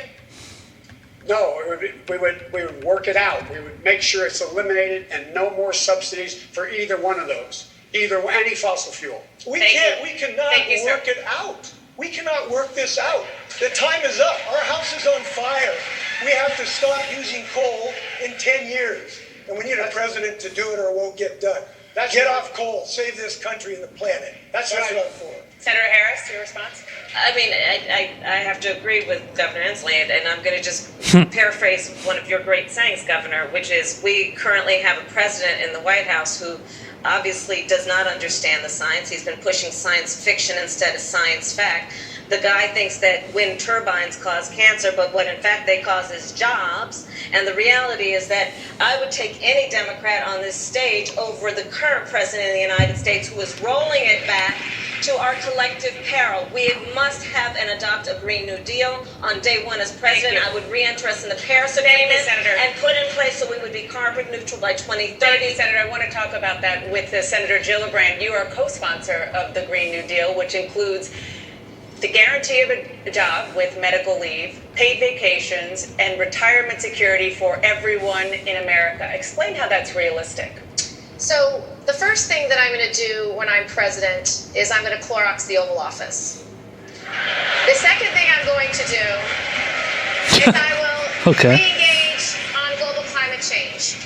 And I will not only sign the Paris Global Climate Accords, but I will lead a worldwide conversation about the urgency of this crisis. The greatest threat to humanity is global climate change. I visited a family in Iowa who water spewed into her home. Fran Parr, it tossed her refrigerator upend. All the furniture was broken, all the dishes were broken, and mud was everywhere. That is the impact of severe weather right now on families' lives. And so the truth is we need a robust solution. When John F. Kennedy said, I want to put a man on the moon in the next 10 years, not because it's easy, but because it's hard. He knew it was going to be a measure of our innovation, our success, our ability to galvanize worldwide competition. He wanted to have a space race with Russia. Why not have a green energy race with China? Why not have clean air and clean water for all Americans? Why not rebuild our infrastructure? Why not actually invest in the green jobs? That's what the Green New Deal is about. Not only will I pass it, but I will put a price on carbon to make market forces help us. Thank you, Senator. Congresswoman Gabbard, you are not a co-sponsor of the Green New Deal. Please respond. Oh, first of all, this is personal. You can imagine I grew up in Hawaii, which is the most remote island chain. Why doesn't she support the Green New Deal? For us, growing up there, protecting our environment was not a political issue. It's a way of life. It's part of our culture. It's part of who we are. This is why, as a member of Congress, long before there was ever a Green New Deal, I introduced the most ambitious climate change legislation ever in Congress, called the Off Fossil Fuels Act, that actually laid out an actionable plan to take us from where we are today to transition off of fossil fuels and invest in green renewable energy, invest in workforce training, invest in the kinds of infrastructure that we need to deal with the problems and the challenges that climate is posing to us today. Thank you, Congresswoman. Senator Booker, what's your response? Is the job guarantee in the Green New Deal realistic? I just want to take, first of all, a step back and say that I agree wholeheartedly with Governor Inslee. It's one of the reasons why Greenpeace ranks me and him at the top of this entire field of the candidates on climate. Second, just close. I want to say very clearly, thank you, man, thank you. I'll try harder. Look, the reason why is because, first of all, this problem That was funny. yesterday. Science didn't become a reality yesterday. This has been going on for years. There was another president that would not join an international accord. Then it was the Kyoto Accords. I was mayor then, and I stood up in national leadership, joining with other mayors to say climate change is not a separate issue. It must be the issue and the lens with which we view every issue. Nobody should get applause for rejoining the Paris Climate Accords. That is kindergarten. We have to go to far advance and make sure that everything from our trade deals, everything from the billions of dollars we spend to foreign aid, everything must be sublimated to the challenge and the crisis that is existential, which is dealing with the climate threat. And yes, the majority of this problem is outside the United States, but the only way we're going to deal with this is if the United States leads. Thank you, Senator. Mayor de Blasio, your administration has come under fire after hundreds of children living in New York City public housing tested positive for elevated levels of lead. As you know, we're not far from Flint, Michigan, where residents are still dealing with the consequences of having lead in their drinking water. How can you assure the people of Flint and across the nation that you are the right person to handle such a problem? We have a huge problem, and it's decades old in New York, but here's what we've done about it. We've declared the eradication of all lead, literally ending the notion of lead poisoning once and for all as the goal of our administration, and we're doing something about it. Lead poisoning has gone down 90% since 2005, and we're going to literally bring it down to zero, because we're going to go into every place, buildings, schools, public housing, and take out that lead, remediate that lead once and for all. And that needs to be done all over this country. Now, the federal government used to not take any responsibility for our public housing. For decades, they've been disinvesting in the public housing that was supposed to be a federal responsibility. That's part of why we have this lead crisis to begin with. But I'll tell you what you do when you're actually in charge of something. I'm in charge of the largest city in this nation. You do not accept the status quo. You fix it. And so we are going into every one of those apartments to make sure those children and those families are safe.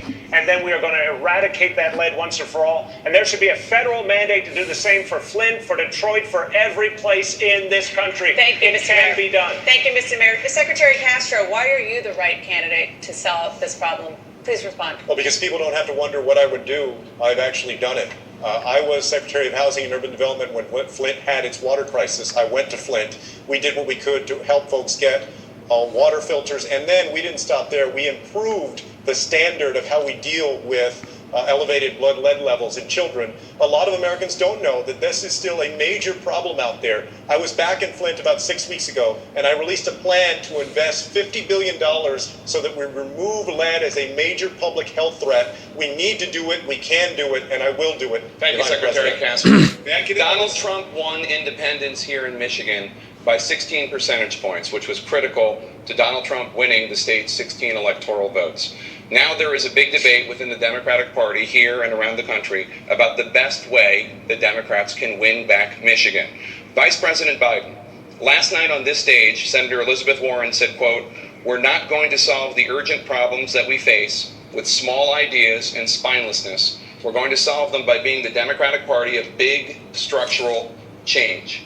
What do you say to progressives who worry that your proposals are not ambitious enough to energize the progressive wing of your party, which you will need to beat Donald Trump? Because we did it.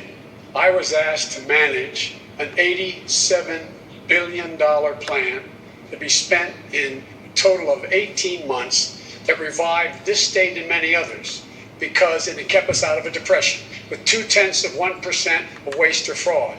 Secondly, I was part of the organization within our administration that pushed bailing General Motors out, saving tens of thousands of jobs here in this state. Number three, I also was asked, as the mayor of Detroit can tell you, by the President of the United States to help Detroit get out of bankruptcy and get back on its feet. I spent better part of 2 years out here working to make sure that it did exactly that. We invested significantly in this city in transportation, anyway. The point is, we made significant investments. He cuts himself off. I expect in this city. That's why the mayor endorsed me. Thank you, Vice President Biden. Endorse the senator. Senator Gillibrand, what's your response? To the people of Michigan, I know exactly how I beat President Trump. I've already done it. I took a bus tour to talk about Trump's broken promises here in Michigan. He promised no bad trade deals. Not only did he not have bad trade deals, he started a trade war with China, and he just signed on to another bad trade agreement with NAFTA 2.0, a giveaway to drug companies in Mexico. I took the bus to Michigan, to Ohio, and to Pennsylvania, telling people that he has broken his promises to them.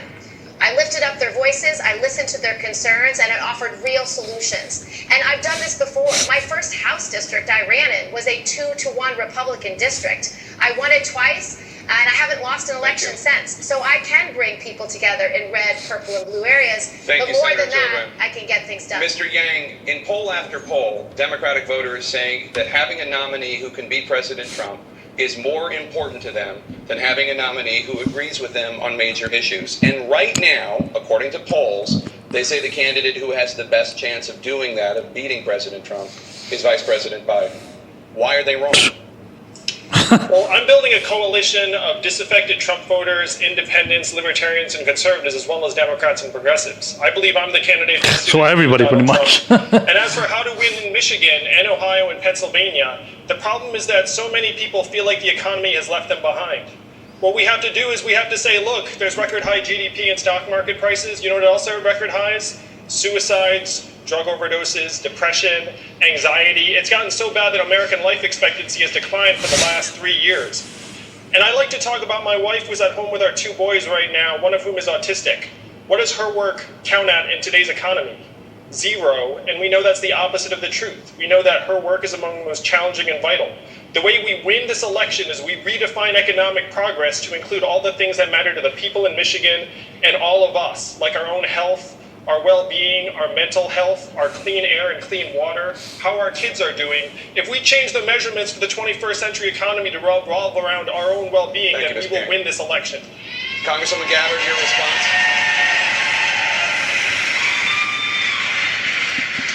Donald Trump won this election because far too many people in this country felt like they've been left behind by both political parties, by self-serving politicians on both sides who are more interested in partisan politics than they are in actually fighting for the people.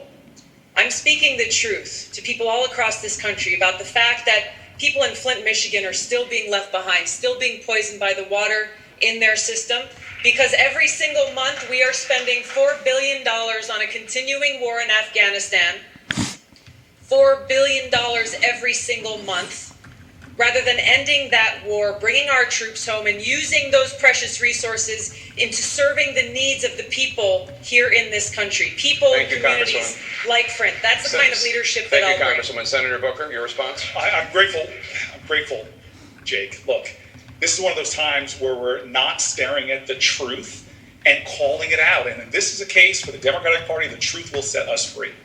We lost the state of Michigan because everybody from Republicans to Russians were targeting the suppression of African American voters. We need to say that. If the African American vote in this state had been like it was 4 years earlier, we would have won the state of Michigan. We need to have a campaign that is ready for what's coming. An all-out assault, especially on the most valuable voter group in the highest performing voter group in our coalition, which is black women. And so I will be a person that tries to fight against voter suppression, that can activate and engage the kind of voters and coalitions that are going to win states like Michigan and Pennsylvania and Wisconsin. Thank you, Senator Harris. First of all, Donald Trump came in making a whole lot of promises to working people that he did not keep. He said he was going to help farmers. He said he was going to help auto workers. Farmers are now looking at bankruptcy, soybeans rotting in bills. Auto workers, we expect perhaps hundreds of thousands will be out of jobs by the end of the year. Jerome Powell just dropped the interest rates, and he admitted why. Because of this so-called trade policy that this president has been nothing more than the Trump trade tax that has resulted in American families spending as much as $1.4 billion more a month on everything from shampoo to washing machines. He betrayed the American people. He betrayed American families, and he will lose this election because folks are clear that he has done nothing except try to beat people down instead of lift people up, and that's what we want in the next president of the United States. Thank you, Senator Harris. The debate is back right after this short break. Rules of being a mom. Okay, so that last part, or one of those last parts, from Cory Booker, where he fucking brings up the Russians or whatever infiltrating and causing the black vote to go a certain way, that was just absurd and not surprising coming from an establishment Democrat there, obviously wanting to invoke Russiagate as much as possible.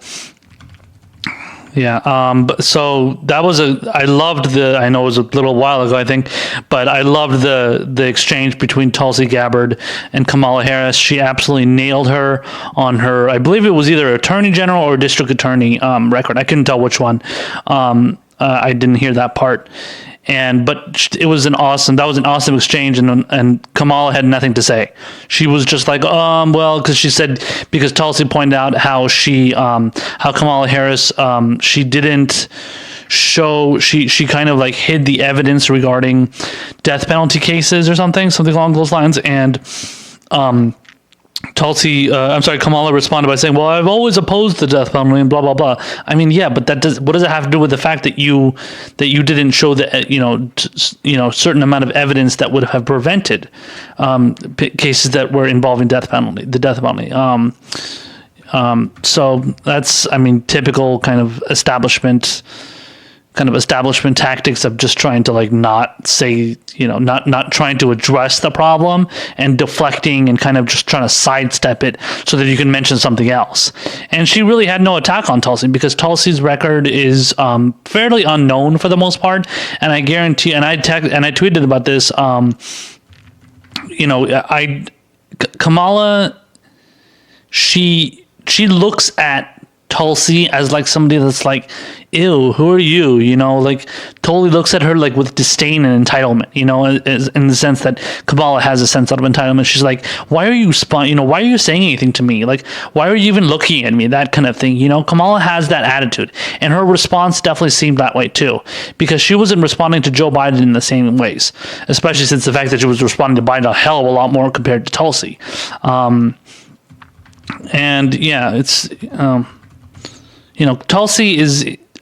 Kamala is somebody that the more she goes out there and her record actually gets called out, which the mainstream media will not do, the more she's going to be, having to answer for those things. But she knows the fact that she's almost because she honestly as we all know, she really came into this campaign fairly unknown. She just won her Senate seat in 2016. And just like Barack Obama did in 2006, won his seat and then immediately went and ran for Senate in 2008. Ran for president in 2008. So Kamala is taking the very kind of I would say smart strategy of running for president sooner than later, because she knows that she can't get called out on her record. And there was really nothing to call out Obama on when he ran in 2008, other than a bunch of stuff about him being, alongside, what is it, that Ayers guy, the guy that was part of the Weather Underground. I forgot his first name. Michael Ayers? No. I don't know, whatever his name was, but all his associations with like shady characters or whatever. That's what it was all about. All right, we're back here. We want to turn now to the economy. Secretary Castro, this was for you. Wage growth is up. Stocks are rising. Unemployment is near historic lows, including for Latinos and African Americans. You have all outlined plans, but you in particular that could end up raising taxes. How can you guarantee that won't hurt the economy? Well, first of all, there are a lot of Americans right now that are hurting. Just go and ask the folks that just received notice that they're going to get laid off by General Motors. Or ask the many folks who are sleeping on the streets in big cities and small towns across the United States. Or ask fast food workers that I joined a couple of weeks ago that are working for minimum wage and can't provide for their families or pay the rent. So the idea that America is doing just fine is wrong. Not only that, this president always likes to take credit. Like he did this. We've now had about 105 straight months of positive job growth, the longest streak in American history. Over 80 months of that was due to President Barack Obama. Thank you, Barack Obama. Thank you, Barack Obama. So, for what? I believe that we need to invest in for creating jobs. prosper in the years to come. But they were all low-paying jobs, low-wage jobs. And skills to compete in the 21st century economy, ensuring that they can afford the rent where they live and that they have health care so that they don't have to worry about going homeless because they can't afford a medical procedure. Thank you, Secretary Castro. I want to turn now to a question about trade, and for Congresswoman Gabbard. Many saw the Trans-Pacific Partnership issue as something that would be a critical tool to deal with the rise of China. You were against it. How would you ensure that the United States is able to remain competitive against China on the world stage? By pushing for fair trade, not trade deals that give away the sovereignty of the American people and our country, that give away American jobs, and that threaten our environment. These were the three main issues with that massive trade deal, the Trans-Pacific Partnership. I think the central one was the fact that it gave away our sovereignty to a panel of international corporations whose rulings would supersede any domestic law that we would pass, either a federal law or a state or a local law. This is extremely dangerous and goes against the very values that we have as a country. What to speak of the fact that it would have a negative impact on domestic jobs and that it lacked clear protections for our environment. These are the things that we have to keep at the forefront as we look to enact fair trade deals with other countries to make sure that we continue to be a thriving part of our global economy. So to be clear, Congresswoman, would you keep President Trump's tariffs on China in place? I would not. Because the approach that President Trump has taken has been extremely volatile without any clear strategic plan, and it has a ravaging and devastating effect on our domestic manufacturers, on our farmers who are already struggling and now failing to see the light of day because of the plan that Trump has taken. Vice President Biden, would you rejoin the Trans-Pacific Partnership, which, of course, the President Trump withdrew from? Please respond. I'd renegotiate it. We make up 25% of the world's economy. In order, either China is going to write the rules of the world for the 21st century on trade, or we are.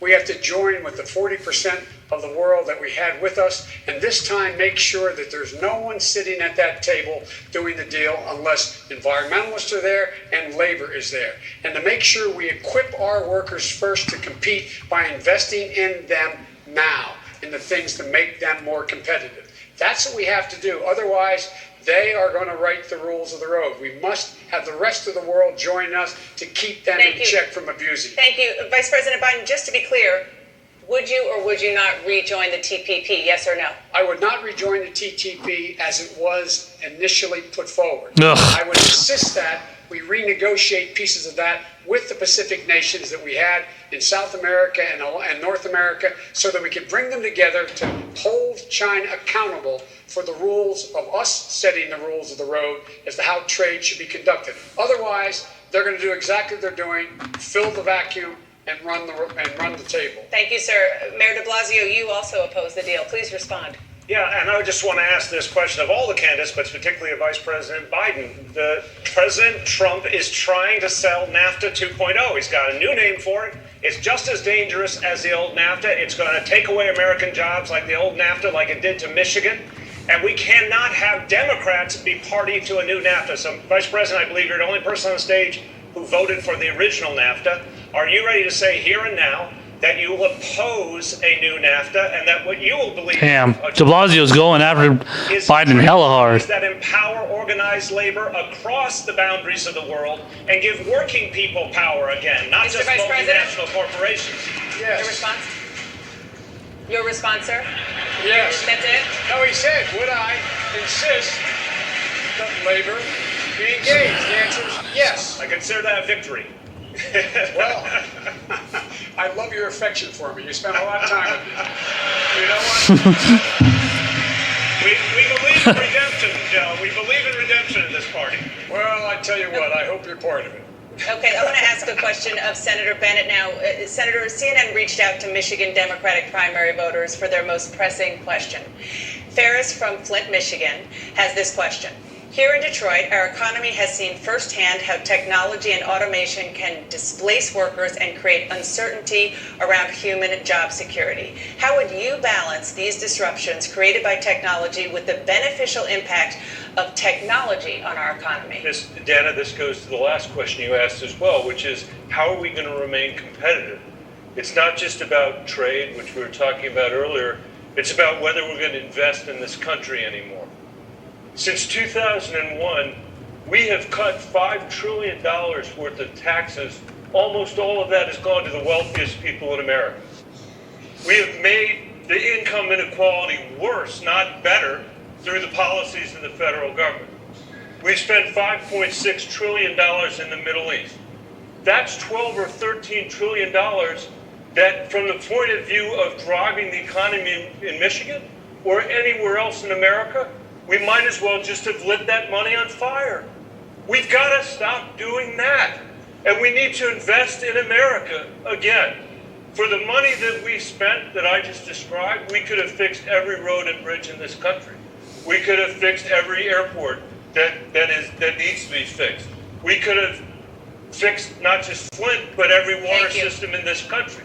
We could have made Social Security solvent for my children. Thank you, Senator. But we did none of it because of self-serving politicians in Washington, D.C., who voted for deals that were good for them, Senator Bennett, but thank not you for very much. Michigan or the American Your time is up, people. sir. Mr. Yang. Mr. Yang, women, on average, earn 80 cents, about 80 cents, for every dollar earned by men. Senator Harris wants to fine companies that don't close their gender pay gaps. As an entrepreneur, do you think a stiff fine will change how companies pay their female employees? I have seen firsthand the inequities in the business world where women are concerned, particularly in startups and entrepreneurship. We have to do more at every step. And if you're a woman entrepreneur, the obstacles start not just at home, but then when you seek a mentor or an investor, often they don't look like you, and they might not think your idea is the right one. In order to give women a leg up, what we have to do is we have to think about women in every situation, including the ones who are in exploitative and abusive jobs and relationships around the country. I'm talking about the waitress who's getting harassed by her boss at the diner, who might have a business idea, but right now is stuck where she is. What we have to do is we have to give women the economic freedom to be able to improve their own situations and start businesses. And the best way to do this is by putting a dividend of $1,000 a month into their hands. It would be a game changer for women around the country because we know that women do more of the unrecognized and uncompensated work in our society. It will not change unless we change it. And I say that's just what we do. Senator Harris, your response. I think that's the support of my proposal, which is this. Since 1963, when we passed the Equal Pay Act, we have been talking about the fact women are not paid equally for equal work. Fast forward to the year of our Lord, 2019, and women are paid 80 cents on the dollar, black women 61 cents, Native American women 58 cents, Latinas 53 cents. I'm done with the conversation. So yes, I am proposing, in order to deal with this, one, I'm going to require corporations to post on their website whether they are paying women equally for equal work. Two, they will be fined for every 1% differential between what they are paying men and women. They will be fined 1% of their previous year's profits. That'll get everybody's attention. Thank you, Senator. Time for action. Senator Gillibrand, what's your response? Will fining companies help solve the problem? I think we have to have a broader conversation about whether we value women and whether we want to make sure women have every opportunity in the workplace. And I want to address Vice President Biden directly. When the Senate was debating middle-class affordability for childcare, he wrote an op-ed. He voted against it, the only vote. But what he wrote in an op-ed was that he believed that women working outside the home would, quote, create the deterioration of family. He also said that women who were working outside the home were, quote, avoiding responsibility. And I just need to understand, as a woman who's worked my entire career as the primary wage earner, as the primary caregiver. In fact, my second son, Henry, is here. And I had him when I was a member of Congress. So under Vice President Biden's analysis, am I serving in Congress resulting in the deterioration of the family because I had access to quality, affordable daycare? I just want to know what he meant when he said that. That was a long time ago, and here's what it was about. It would have given people making today $100,000 a year a tax break for child care. I did not want that. I wanted the child care to go to people making less than $100,000, and that's what it was about. As a single father, who in fact raised 3 children for 5 years by myself, I have some idea what it costs. I support making sure that every single solitary person needing child care get an $8,000 tax credit now. That would put 700,000 women back to work, increase the GDP by almost 0.8%. It's the right thing to do. If we can give tax breaks to corporations for these things, why can't we do it this way? But Mr. Vice President, you didn't answer my question. What did you mean when you said when a woman works outside the home, it's resulting in, quote, the deterioration of family? That we are avoiding, these are quotes, it was the title of the op-ed. And that just causes concern for me because we know America's women are working. 4 out of 10 moms have to work. They're the primary or sole wagers. They actually have to put food on the table. 8 out of 10 moms are working today. Most women have to work to provide for their kids. Many women want to be working to provide for their communities and to help people. Let the Vice President either you don't believe it today, or what did you mean when you said it then? At the very beginning, my deceased wife worked, but we had children. My present wife has worked all the way through raising our children. The fact of the matter is, the situation is one that I don't know what's happened. I wrote the Violence Against Women Act. Lily Ledbetter. I was deeply involved in making sure the equal pay amendments. I was deeply involved in all these things. I came up with the It's On Us proposal to see to it that women were treated more decently on college campuses. You came to Syracuse University with me and said it was wonderful. I'm passionate about the concern, making sure women are treated equally. I don't know what's happened except that you're now running for president. So I understand, Mr. Vice President. Ouch. I respect you deeply. I respect you deeply. But those words are very specific. You said women working outside the home would lead to the deterioration of family. My grandmother worked outside the home. My mother worked outside the home.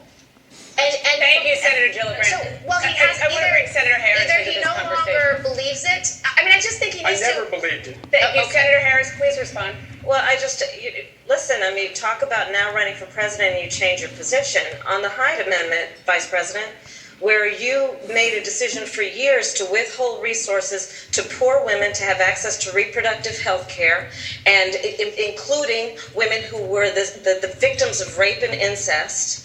Do you now say that you have evolved and you regret that? Because you've only, since you've been running for president this time, said that you in some way would take that back, or you didn't agree with the decision that you made over many, many years. And this directly impacted so many women in our country. And I personally prosecuted rape cases and child molestation cases.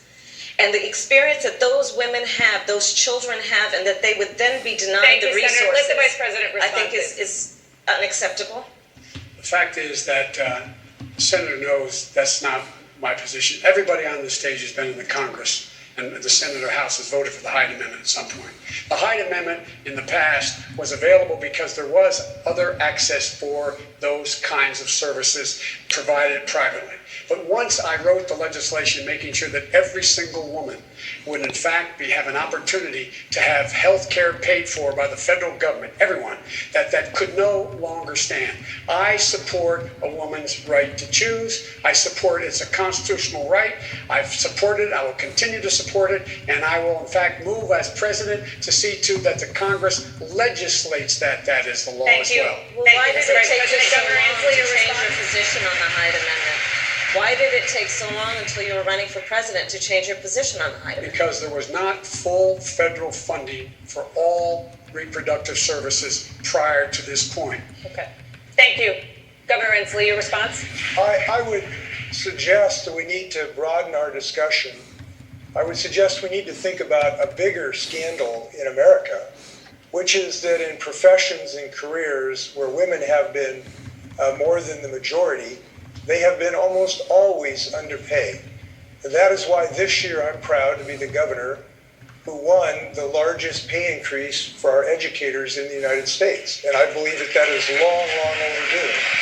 I think it is true for nursing staff as well. And I'm glad that we've now passed the measures. And I'm glad that we've increased our union membership 10% Thank you, so Governor. unions can Thank you, stand Governor up for Inslee. women I as want to well. turn to foreign policy, if we can. Senator Booker, there are about 14,000 U.S. service members in Afghanistan right now.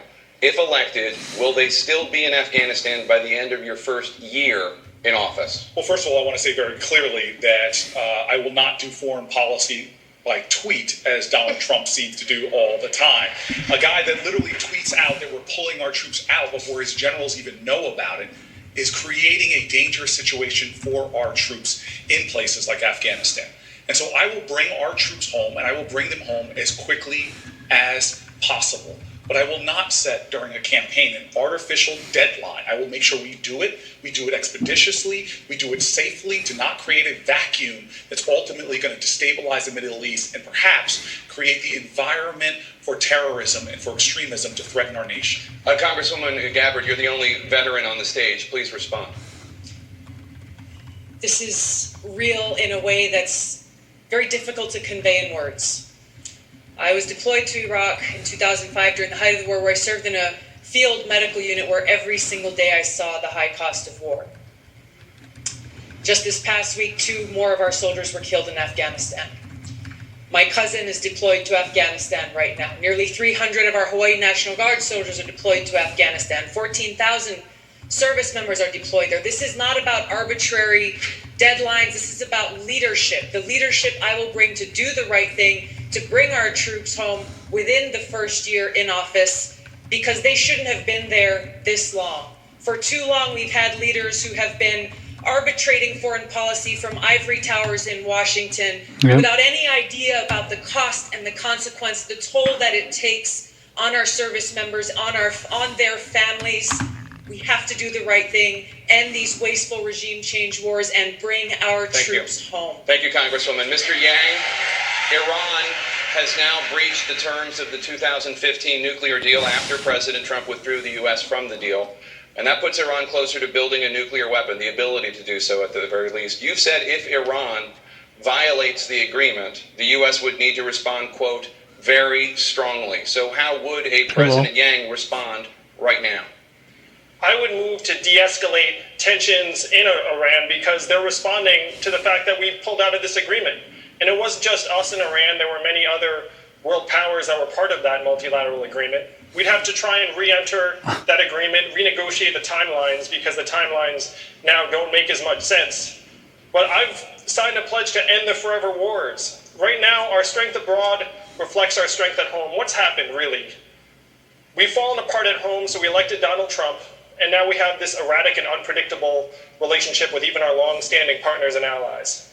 What we have to do is we have to start investing those resources to solve the problems right here at home.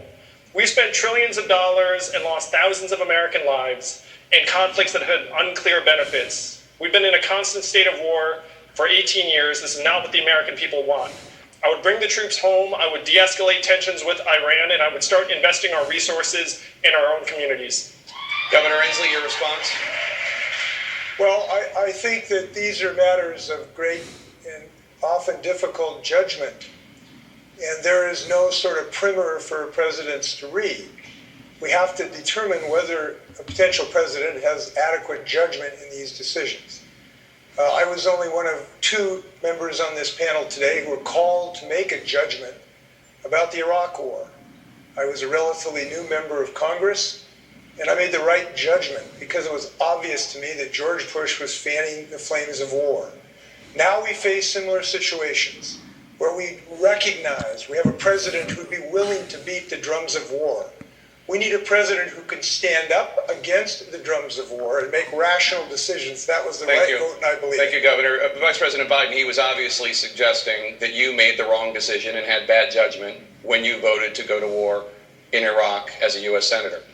I did make a bad judgment trusting the president saying he was only doing this to get inspectors in and get the UN to agree to put inspectors in. From the moment shock and awe started, from that moment, I was opposed to the effort and I was outspoken as much as anyone at all in the Congress and administration. Secondly, I was asked by the president in the first meeting we had on Iraq, he turned and said, Joe, get our combat troops out in front of the entire national security team.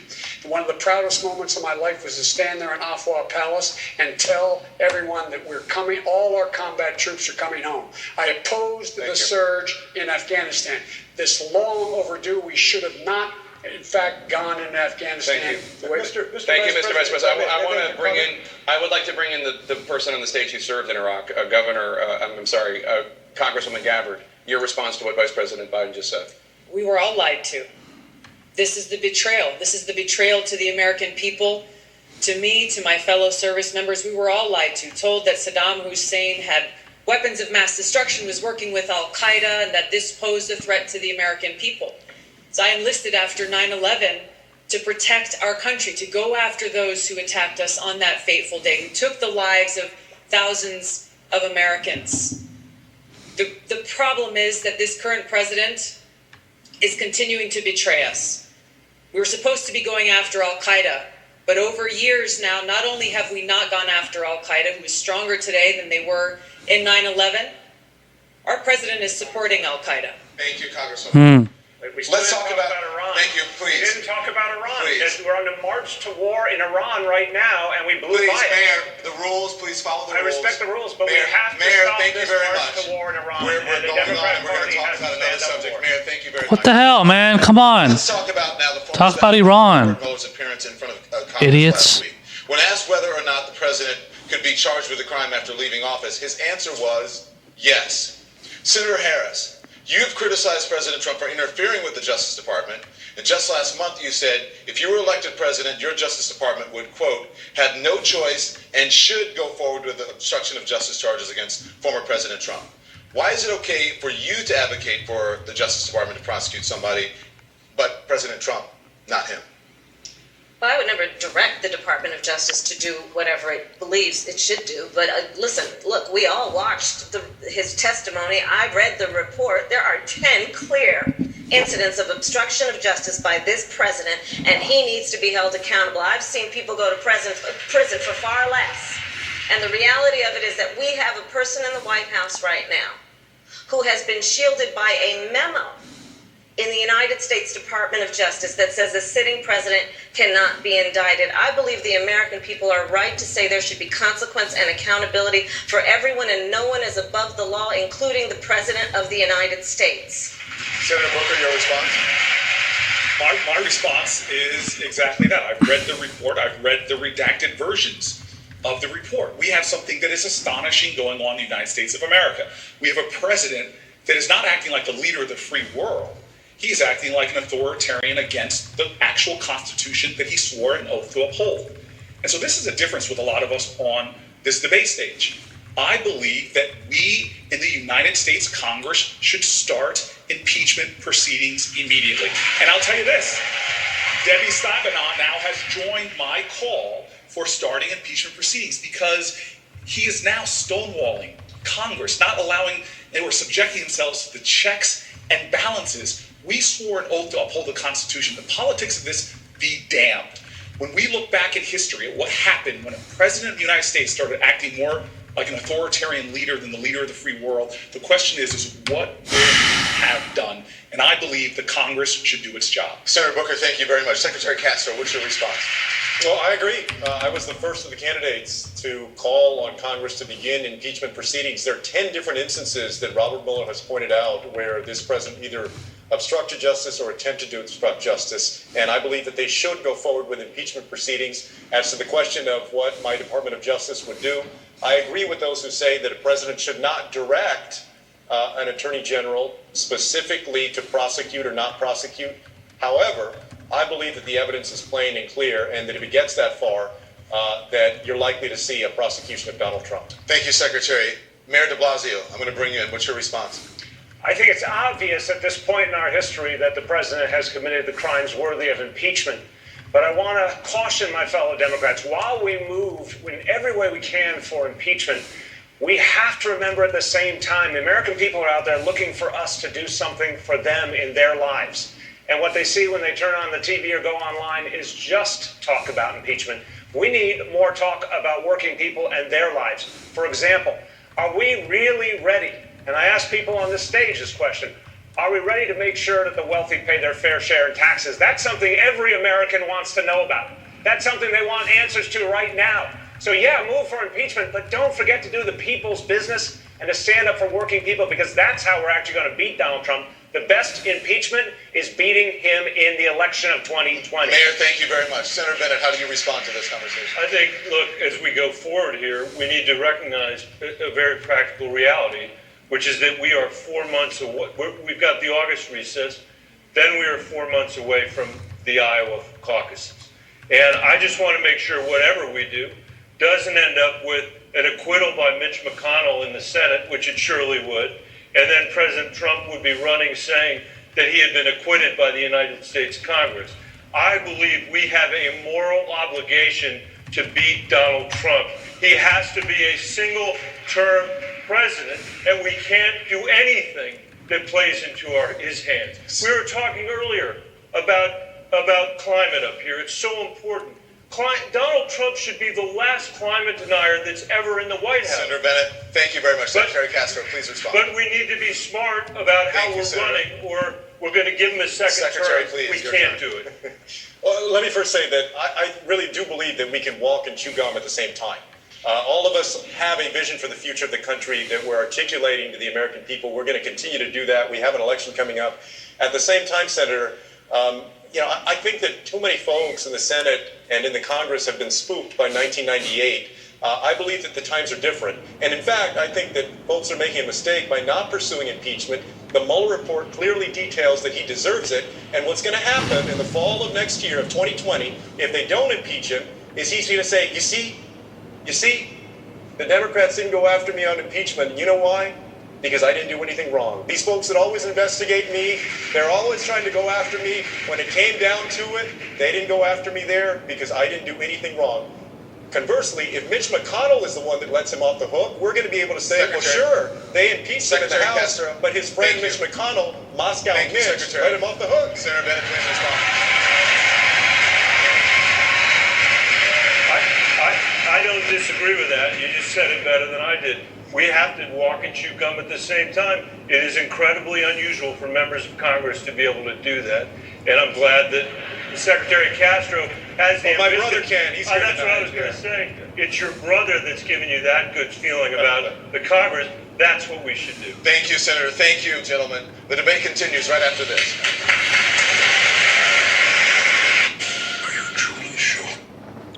Yeah, so that was a interesting exchange on the issue of impeachment. Actually, no, it wasn't. That was an interesting one. I'm sorry. The interesting one was when they were talking about foreign policy, and basically everybody else's response was horrible. And I didn't even hear really much substance other than from Tulsi. Tulsi gave the best response in that, and as soon as Bill de Blasio tried to talk about Iran, they just cut him off. And it was like, oh, no, we're going on to the next subject. That's what Don Lemon said. And yeah, I mean, that's obviously they don't want to talk about Iran that much because that's something that's a war that's being waged that the establishment has no issue with wanting to some extent push for, let alone any kind of war. If you notice, obviously the media doesn't talk about Venezuela. That's another issue that needs to be broached. And they're obviously not going to do that. They're just going to get into like very kind of, they're going to get into very like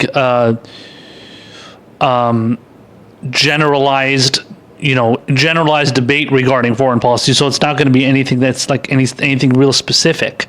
And even somebody like Beto O'Rourke, I was very surprised to see Beto O'Rourke in the last debate, in the debate last night, which was the first of the two debates, where he said, we should get out of the countries like Syria and Yemen and Somalia and Pakistan, all those. So he just kind of listed off a bunch of countries, the bunch of the countries that were currently invading or bombing right now, which is 7 or 8 countries right now.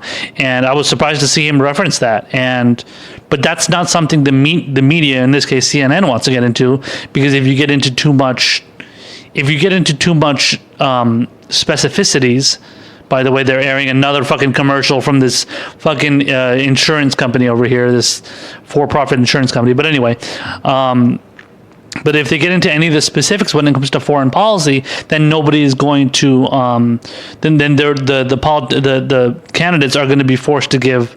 They're going to be forced to get into specifics, and then they're going to give like really convoluted, stupid responses. And CNN doesn't want to piss off any of the politicians, any of the candidates that are running, and their strategists and stuff, and then whine about like the media being biased and shit. Even though obviously the media is not biased at all in favor of asking real questions. They're just asking stupid questions about in this case wanting to get Trump impeached. And then the impeachment conversation is something that we have just, it's not something, it's like a fucking zombie that just won't go away.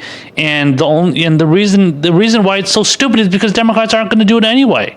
So they can grandstand and go on and on about how we're going to do this and how we're going to do that, and we're going to get him impeached, and he's an unlawful president, and he's committed obstruction, which he did. But you're not going to do anything about it because you know that Nancy Pelosi is the Speaker of the House, and she's not going to make it happen either. Now, when it comes to after you become president, that's a different story. Like, after Trump is gone from the presidency, that's a different conversation. But we're not. What's the point of talking about that right now? What's the point of talking about that? If you want to talk about with Trump, that's a different story, because at least you're saying it to Trump's face. But in this case, this is just a lot of grandstanding, and it's a lot of, these candidates just wanting to liberal or out Democrat each other and pretend that they're more in favor of this policy than the other one is, when they're all just kind of just saying it just to get votes, which is usually the case on most issues anyway. And we're back here. Thank you. For the last 3 years, we've watched closing statements. Trump pit working people against each other, black versus white, citizen versus immigrant. And why? So that the wealthy and the powerful he represents can hold the American dream hostage from everyone else. We can't let them get away with it. If we're going to beat Donald Trump, this has to be a party that stands for something. This has to be the party of labor unions. This has to be the party of universal health care. This has to be the party that's not afraid to say out loud, we're going to tax the hell out of the wealthy. And when we do that, Donald Trump, right on cue, will call us socialists. Well, here's what I'll say to him. Donald, you're the real socialist. The problem is, it's socialism for the rich. De Blasio stealing the line from Bernie. We don't have to take it anymore. We can fight back. If you agree that we can stand up to Donald Trump and we can stand up to the wealthy, then go to taxthehell.com and join us so we can build a country that puts working people first. Senator Bennett. Thank you. Thank you very much. What I want to say to all of you tonight is we have been here before as a country. We have faced challenges that we've actually even forget, some of us tonight, how hard the people fought, how hard they worked, how hard they organized, the votes they had to take, the people they had to get to the polls to make this country more democratic, more fair, and more free. And now we have a person in the White House who has no appreciation of that history, who doesn't believe in the rule of law, who doesn't believe in the independence of the judiciary, who doesn't believe that climate change is real. I think that we have an incredible opportunity in front of us, all of us, to come together just as our parents and grandparents did before them and face challenges even harder than the ones that we face. But the only way we're going to be able to do it is to put the divisive politics of Donald Trump behind us and the divisive politics of the last 10 years behind us. We need to come together, united against a broken Washington, make Donald Trump a one-term president, and begin to govern this country again for our kids and our grandkids who cannot do it for themselves. We have to do it for them. Please join me at michaelbennett.com. Thanks for being here tonight. Governor Inslee. For decades, we have kicked the can down the road on climate change, and now under Donald Trump, we face a looming catastrophe. But it is not too late. We have one last chance, and when you have one chance in life, you take it. Think about this. Literally, the survival of humanity on this planet and civilization as we know it is in the hands of the next president. And we have to have a leader who will do what is necessary to save us. And that includes making this the top priority of the next presidency. And I alone on this panel am making a commitment that this will be the organizing principle of my administration, not the first day, but every day. And if you share my view of the urgency of this matter, I hope you'll join me. Because we are up against powerful special fossil fuel interests, and it is time to stand up on our legs and confront the fossil fuel special interests. Because that is our salvation, what it depends upon. So I hope you will consider going to jnz.com and joining this effort. And I will close with this. I am confident and optimistic tonight, even in the face of this difficulty, because I know we can build a clean energy economy. I know we can save our children and our grandchildren. I know that we can defeat climate change, and we will defeat Donald Trump. This is our moral responsibility, and we will fulfill it. Thank you very much. Senator Gillibrand. Donald Trump has really torn apart the moral fabric of this country, dividing us on every racial line, every religious line, every socioeconomic line he can find. I'm running for president because I want to help people. And I actually have the experience and the ability to do that. I brought Congress together and actually made a difference in people's lives. I also know how to beat Donald Trump. He has broken his promises to the American people. I've taken this fight directly to his backyard in Michigan and Ohio and in Pennsylvania, and I'll go to all the places in this country. I will fight for your family. It doesn't matter who you are. It doesn't matter where you live. It doesn't matter who you love, because that's my responsibility. And I've done this before. I started out in a 2-to-1 Republican district. I won it twice. I've never lost an election since. And I not only bring people together electorally, but also legislatively. I get things done. So we need a president who's not afraid of the big challenges, of the big fights. There is no false choice. We don't need a liberal or progressive with big ideas, or we don't need a moderate who can win back Trump, Obama voters. You need someone who can do both. And that's who I am.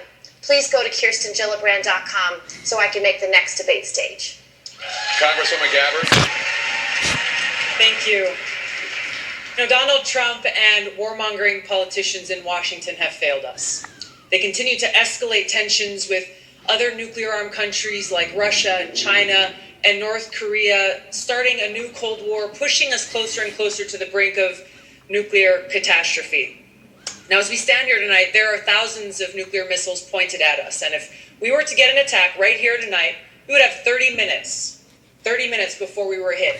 And you would receive an alert like the one we received in Hawaii last year that would say, incoming missile, seek immediate shelter This is not a drill. Seek immediate shelter.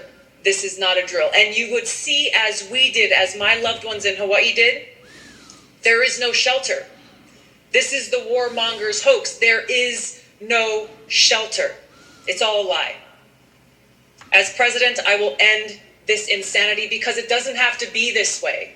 I will end these wasteful regime change wars, work to end this new Cold War through the use of diplomacy to de-escalate these tensions and take the trillions of dollars that we've been wasting on these wars and on these weapons and redirect those resources into serving the needs of our people right here at home. Things like health care for all, making sure everyone in this country has clean water to drink and clean air to breathe, investing in education, investing in our infrastructure.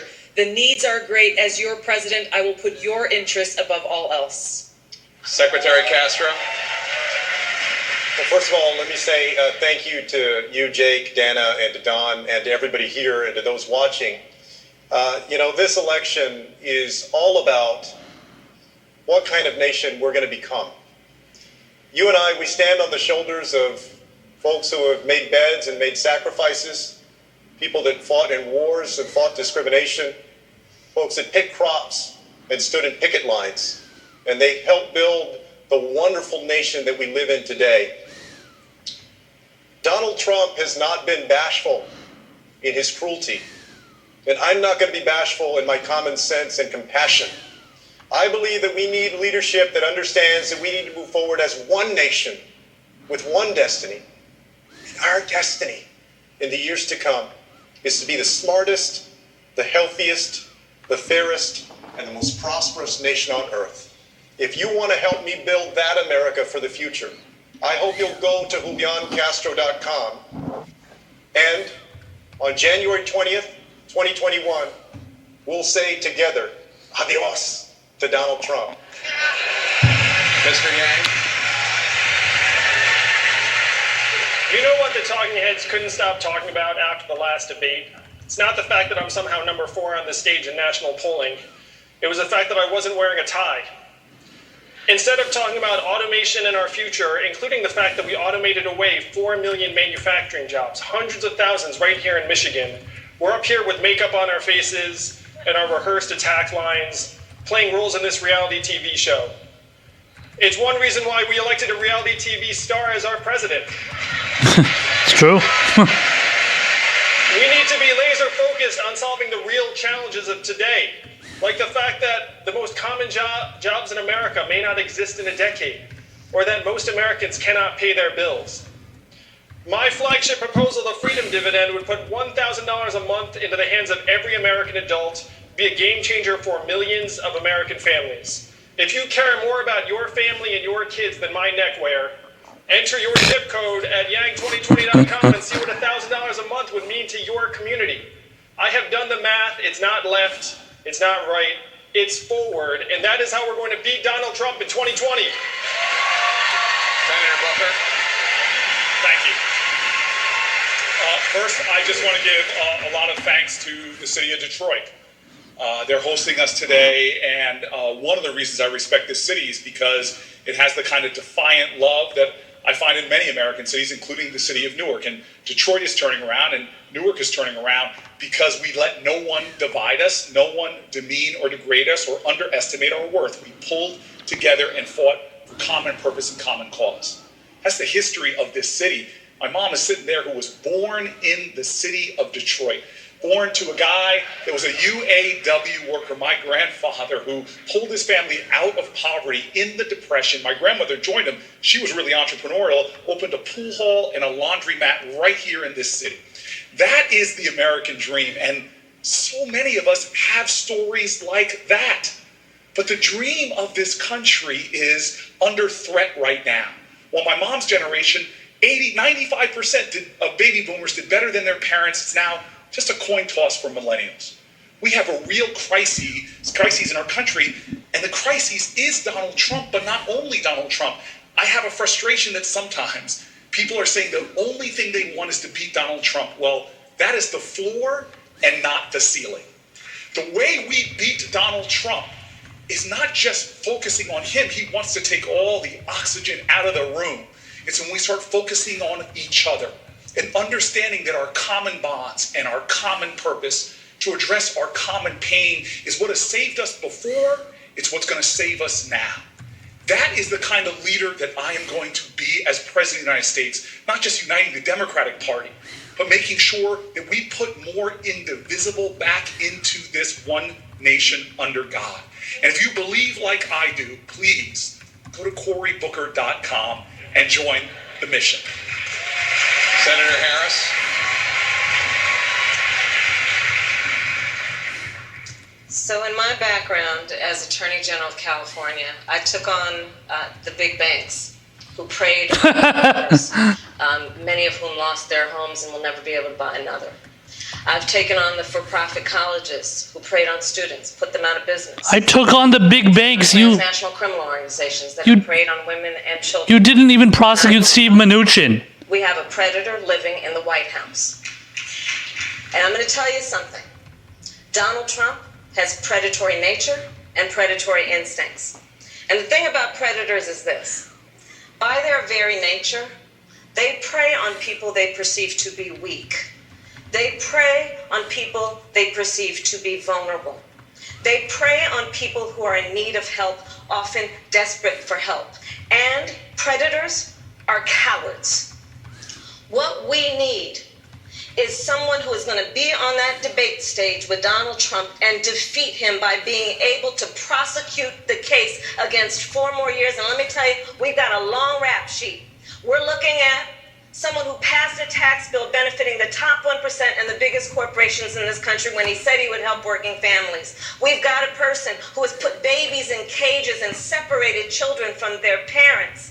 We have someone who passed a so-called trade policy that was trade policy by tweet and has resulted in a tax on American families. So we must defeat him and then, in turning the page, write the next chapter for our country. And that has to be written in a way that recognizes what wakes people up at 3 o'clock in the morning. And that is my agenda, the 3 a.m. agenda that is focused on getting folks the jobs they need, getting their children the education they need, making sure they have the health care they need, and the future they deserve. So please join me at KamalaHarris.org, and I thank you for your time. Vice President Biden. Thank you. Thank you very much. And thank you, Mr. Mayor, for Detroit hosting this. Look, I've said it many times, and I think everyone agrees with this. We're in a battle for the soul of America. This is the most consequential election any one of you, no matter how old or young you are, has ever participated in. 4 more years of Donald Trump will go down as an aberration. Hard to overcome the damage he's done, but we can overcome it. 8 more years of Donald Trump will change America in a fundamental way. The America we know will no longer exist. Everybody knows who Donald Trump is. We have to let him know who we are. We choose science over fiction. We choose hope over fear. We choose unity over division. And we choose the idea that we can, as Americans, when we act together, do anything. This is the United States of America. When we've acted together, we have never been unable to overcome whatever the problem was. If you agree with me, go to Joe 30330 and help me in this fight. Thank you very much. Candidates, thank you so much. Appreciate it. And stay with CNN for special coverage of tonight's debate. Anderson Cooper and Chris Cuomo are coming up. That begins right now.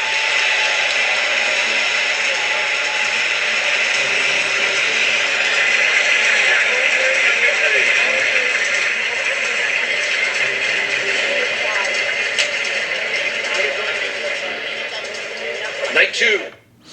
So that is the end of the debate, and those closing statements were unbelievable. I can't believe that Kamala Harris actually said that I prosecuted big banks. So basically saying that like all the people that were like screwing over and hosing regular folks, I totally went after them. I was the person who called them out. No, you didn't. You didn't even prosecute Steve Mnuchin. Steve Mnuchin, who was the I believe the CEO of One West Bank, who was foreclosing on regular people who couldn't pay just a couple of bucks in their for their mortgages. Most likely, which were toxic mortgages, toxic loans that were given out, and you're closing, basically kicking them out of their homes, or foreclosing their homes, and then you have the nerve to say that you actually prosecuted big banks. I mean, I don't understand how these people are. I mean, I do understand, but I just don't get. I guess what I don't understand is the actual ability of these people to be able to say these things and then not be held to account. And that's what happens. They are not held to account for the things that the media obviously should be saying, should be calling them out for. And I mean, that's not surprising, but it's just maddening to see something like that, because, I mean, that's what Kamala Harris is. She is the human embodiment of what the establishment loves. And I've probably said this before. I'm going to repeat myself again. She is the human embodiment of what the establishment wants. A female woman of color, young, who is a cheerleader for the Democratic Party, doesn't, really care about getting to the meat and the potatoes of the issues. She just wants to stay afloat right above those, specific policies, and just give her little, cliches and platitudes on top of flip-flopping on basically every, progressive issue, claiming she supports it one second and the next second she's not actually in support of it, because she wants to, just like with Medicare for All, she wants to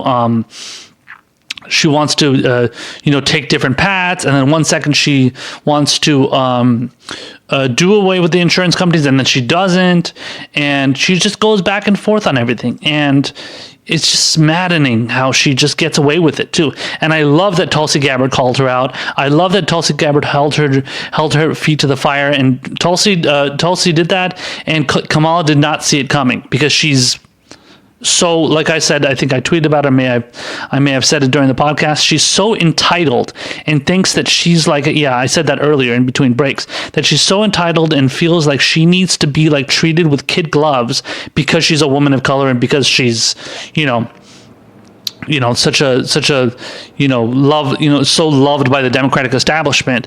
But the fact that Tulsi called her out, she couldn't say like, oh, well, are you sexist and are you misogynistic? So that all the people that would say that about, like, let's say Bernie saying that about her, or I don't know, let's say Biden saying that, or whoever, any person calling out Kamala for those things, they would right away call them sexist.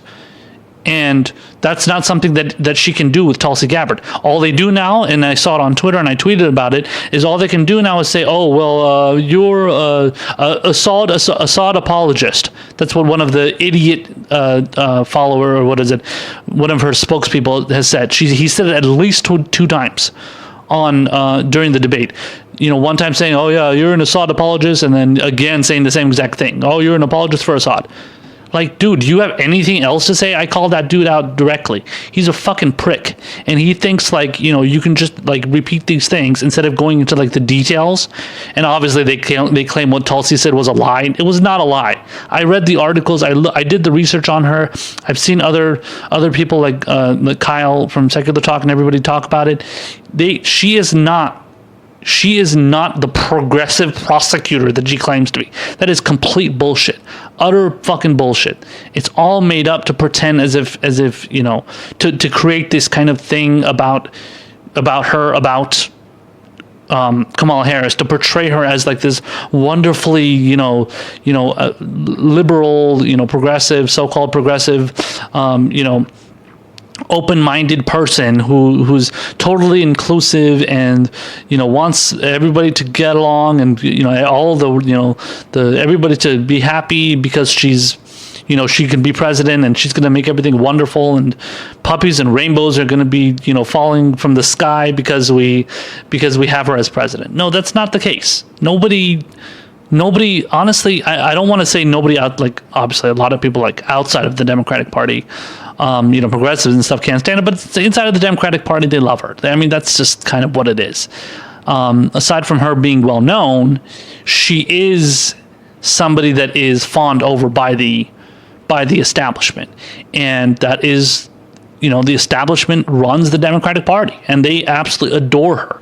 If you're going to watch MSNBC tonight, because I watched it last night, and they were, talking about Bernie, Bernie and Warren and stuff, and I'm sure I just caught a couple seconds of it, but I'm sure they were saying that Warren did a wonderful job. They're going to say the same exact, if not more, they're going to say it about Kamala Harris, even though Kamala Harris honestly didn't have a very good performance, because majority of the time she was getting called out, and thank God she was, finally.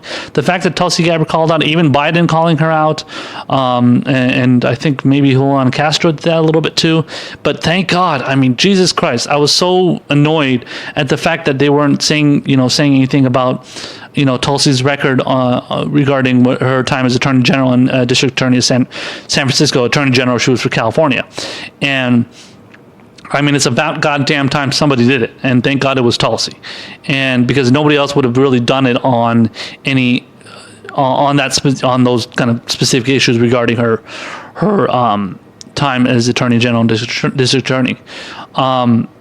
And by the way, I forgot to tweet about this. Maybe I'll tweet about it later. But one thing that they did not call, which they should have, undoubtedly, if not, they should have called her out on it. Somebody should have mentioned it, that because they didn't even talk about this issue, but nobody called her out on Kamala's debt, her student loan debt plan, which was completely ridiculous. It's completely ridiculous. It's the worst fucking student loan debt plan I've ever seen, debt relief plan I've ever seen. She's talking about how she is going to give Pell Grants to recipients who. So after 3 years of somebody owning a business, she's going to give Pell Grants to those people. So you get out of college, you open up a business, you run that business for 3 years. She wants to give Pell Grants to those people. Now, that's obviously not the entirety of her plan, but that's an aspect of it. I mean, how crazy is that? First of all, the fact that you can't even put out an extensive plan and go into the details of it is already embarrassing enough. But the fact that your idea is for giving 3 years, giving Pell Grants Pell Grants isn't even fucking student loans. That's not even student loans, it's Pell Grants. That's not even the entirety of a actual progressive student loan debt plan. Unlike Bernie's, which is completely relieves the student loan debt, $1.6 trillion, completely rids it. No, she wants to give Pell Grants to the people that open up businesses for 3 years, and then after that 3 year period, they get the Pell Grants. Do you know how hard it is to open up a business and then keep it for 3 years and be successful? Any small business, whatever you want to call it, unless you're super rich, it's a different story. But if you're but let's say you're a small business, right? You're a small business, you're running it for 3 years. Imagine how hard it is to maintain it within a year, let alone 3 years. At least if you're going to do it, at least do 1 year. 3 years. I don't know where the hell she came up with 3 years. So she's obviously out of touch and ridiculously clueless when it comes to just overall progressive issues, because she's not a progressive, obviously. So Kamala Harris is not serious. She is not a serious candidate. She is just loved by the establishment. She is loved by the donors. She is loved by the celebrities. She's loved by all the people that will do big fundraisers for her. She does not care about getting into the details of the substantive issues. And when she was called out on her Medicare for All plan, if Bernie was up there, he would have called her out easily. I wish she would get called out more. The only person that was calling her out was what's his name? Biden, and that's because Biden is arguing for Obamacare. Basically, he's calling for basically an Obamacare redux with a little bit of a public option in there, I think, or whatever it is. But he's basically pushing for Obamacare, and he's like, well, eventually we'll get to the public option. That's basically what he's saying. Whereas Kamala is actually pushing for a public option plan. She's pushing essentially for the Medicare for America, essentially, which is a public option, and then maintain the existence of the private insurance, and then saying, oh yeah, well 10 years, it's going to take 10 years to implement that shit. And then she says, what does she do? She calls that Medicare for All. So she puts all of these plans, she puts all of these ideas, lumps them in together, 10 years to implement it. Public option, private insurance are still going to exist. And then what does she do? She calls it Medicare for All. How dare you? again, the unmitigated gall of this woman to say these things, it's so Clintonian. It's so Hillary Clintonian. And she just has no shame. I mean, she puts it out there, but that's the thing. She talks in like this nice, warm, calm, female voice. Then, kind of like Kirsten Gillibrand does and Elizabeth Warren does as well. They make everything sound so nice and feasible. That's why people are I don't know if you guys heard about it, but people are complaining about Bernie Sanders yelling too much. So people are going on Twitter and going on whatever social media, and they're tone policing Bernie Sanders. Oh my God, how dare you, Bernie Sanders yell so much? How dare you? Why are you yelling so much? And one person was saying that Bernie Sanders yelling was scaring my kid, my 9-year-old or 10-year-old kid. Like, what the hell? First of all, what is your 10-year-old child understanding from watching a debate? He's not going to understand anything.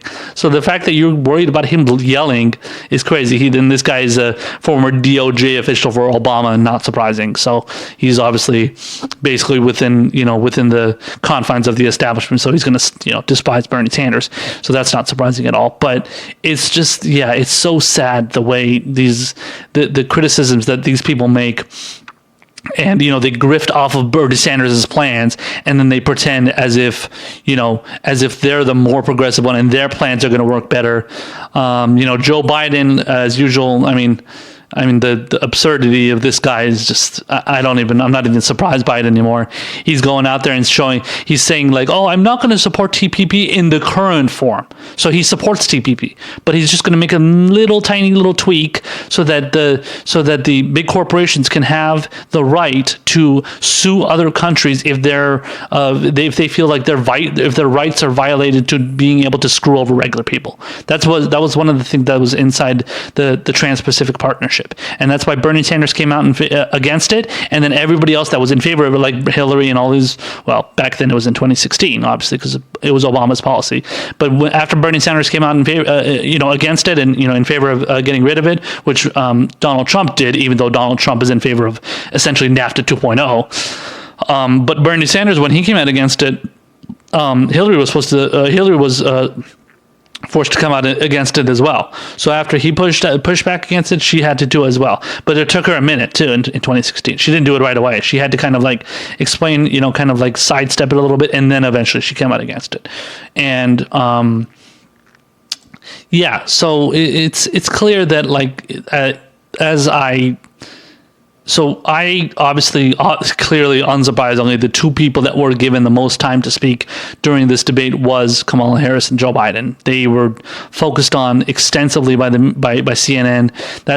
Those are the people that the Democratic establishment wants to focus on and wants to make the nominee as much as possible, if not make them a ticket, essentially, which is going to be kind of surprising considering how much they're going after each other. But then again, Obama and Hillary were going after each other pretty hard, and then Obama made Hillary his Secretary of State. That's not that surprising, but it's so definitely Kamala and Biden were focused on the most. It seemed like, so I had some, I had my kind of my predictions on who I thought was going to be, like, my favorites. So my favorites were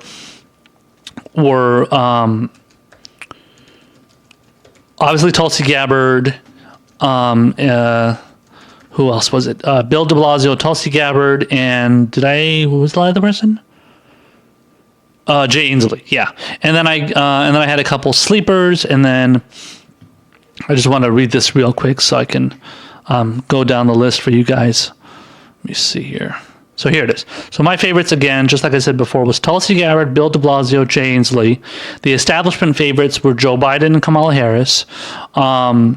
The sleepers that I didn't really know how they were gonna do was Julian Castro and Cory Booker and Andrew Yang. And then the two, who cares people, basically, like, that are just like totally irrelevant and nobody should really care about them, was Michael Bennet and Kirsten Gillibrand. So I wanted to give my winners and losers take here. So in my opinion, the big winners were Tulsi Gabbard and Bill de Blasio. Those were two of my favorites. I think Andrew Yang was also a winner. I think he did very, very well. He was pushing for Medicare for all. Tulsi, while Tulsi didn't come out in favor of Medicare for all, she didn't come out in favor of the Green New Deal. But the way she went after Kamala was very, very strong. Her anti-war stance was very, very strong. I liked it a lot. So I definitely consider her a winner for that. Who else? Bill de Blasio. So Bill de Blasio, he did really, really good with his progressive rhetoric. I liked the things that he was saying. Unfortunately, some of you may have heard the protesters that were chanting. I couldn't tell what they were saying. There was like 2 or 3 times that protesters were chanting, but in one instance, people were saying "Fire Pantaleo," and they were referring to the police officer who choked out and killed poor Eric Garner in New York. I think it was in the Bronx, I believe. I forget what it was, what part of New York it was. But choked him out and killed that poor guy. And his poor daughter just died not that long ago from a stroke, I believe. She had some heart problems, I believe it was, Erica Garner. And he was asked about that and gave a really, really bad response. Then he deflected to asking Joe Biden again, what did you do to stop crime, even though you voted in favor of the crime bill and stuff. So Bill de Blasio, I think the only way he would be, like if he didn't have that Pantaleo moment, he would have done much better. I'm sorry, he would have been a clear winner for sure. But I still think he was a winner, but not as much of a clear winner. But he was definitely a winner in my opinion, and he did a good job to push a lot of progressive rhetoric. And now whether that means that he's actually going to push that rhetoric, I don't know. But it's still like in the eyes of people out there, I'm sure people were like, yeah, that's pretty impressive. You said some good things. And the fact that he went after Biden really hard was very, very good. I like that. Just like Tulsi, how she went after Kamala really, really hard. So in that regard, those two definitely did well. Jay Inslee did okay. I thought he didn't really stand out all that much to me. He said some okay things. He did better in the first debate, I felt, because nobody really knew who he was. Maybe it's just my expectations, because he did do well in the first debate. I thought he did okay considering the expectations were low before. So maybe my expectations were a little bit higher and I didn't really expect much from him. Or I didn't expect much from him then, and this time maybe I expected a little bit more. So, yeah, I don't know. Nothing really stood out to me with him, though. So the people that, and another person that did well was Andrew Yang. I thought he put out a lot of progressive rhetoric. I thought he did really well in making sure that he is in favor. He said he was in favor of Medicare for all, which was, I didn't even know he supported Medicare for all, actually. I was very surprised to hear that. Also put out a lot of stuff about his UBI idea, which I don't really love all that much. It's kind of like, when it comes to UBI, to be fair, I don't know a lot about it. I just know that it's like, well, you just give $1,000 to Americans, and then, what is it, $1,000 like per month or something? Yeah. I don't know. That's kind of weird. I mean, I'm not saying I wouldn't like that for myself. I mean, I'm paying about $3,000 a month for all my expenses, so I'm not saying $1,000 wouldn't be good, but I mean, that's just kind of, it's not necessarily the policy that I think is progressive if he's trying to be progressive. Now, when it comes to, but the fact that he was in favor of Medicare for all, the fact that he, I hope he's actually in favor, but he advocated for it, so I'll give him credit for that. Bill de Blasio, however, unfortunately did not do that. Tulsi Gabbard didn't either, but the fact that Yang did that is really, really good. He said he's trying to reach out to all kinds of voters, which to me seemed like he's just saying everybody pretty much. And he's saying, like, I'm trying to attract disaffected Trump voters. I'm trying to reach out to progressives and Democrats and independents and libertarians. Like, okay. I mean, but what does that mean? I mean, the disaffected Trump voters I can understand. But libertarians, okay, progressives, but then does that mean you're trying to appeal to the establishment? I don't know. It seems like it's a little bit convenient that you're just mentioning all those groups. So I don't know, but I still thought he was overall a winner for this debate. Now the final winner in that I kind of stood out to me very well was Cory Booker. Now, of course, I don't agree with Cory Booker on many policies. He's a total establishment shill. He's in favor of charter schools. His Medicare, he doesn't believe in Medicare for all. He still wants to keep the private insurers in there. However, the fact that he went after Joe Biden a lot was especially when it came to criminal justice reform and all that stuff, and his support for the crime bill and shit. I think that definitely got him noticed. So that should definitely help Cory Booker's stance in the polls, no doubt about it. I think he'll get a little bit of a bump from that, and I thought he definitely stood out in that regard. So, and other than that, he didn't really say that much. I just thought his attacks on Biden, his criticisms of Biden and stuff, and that was really good. And when you're going after an issue like the crime bill, which is a really kind of just horrible piece of legislation, as many of you who watch this show and follow progressive shows and stuff, that we're, people like myself and others, we really go after the crime bill hard. We did it especially with Hillary Clinton.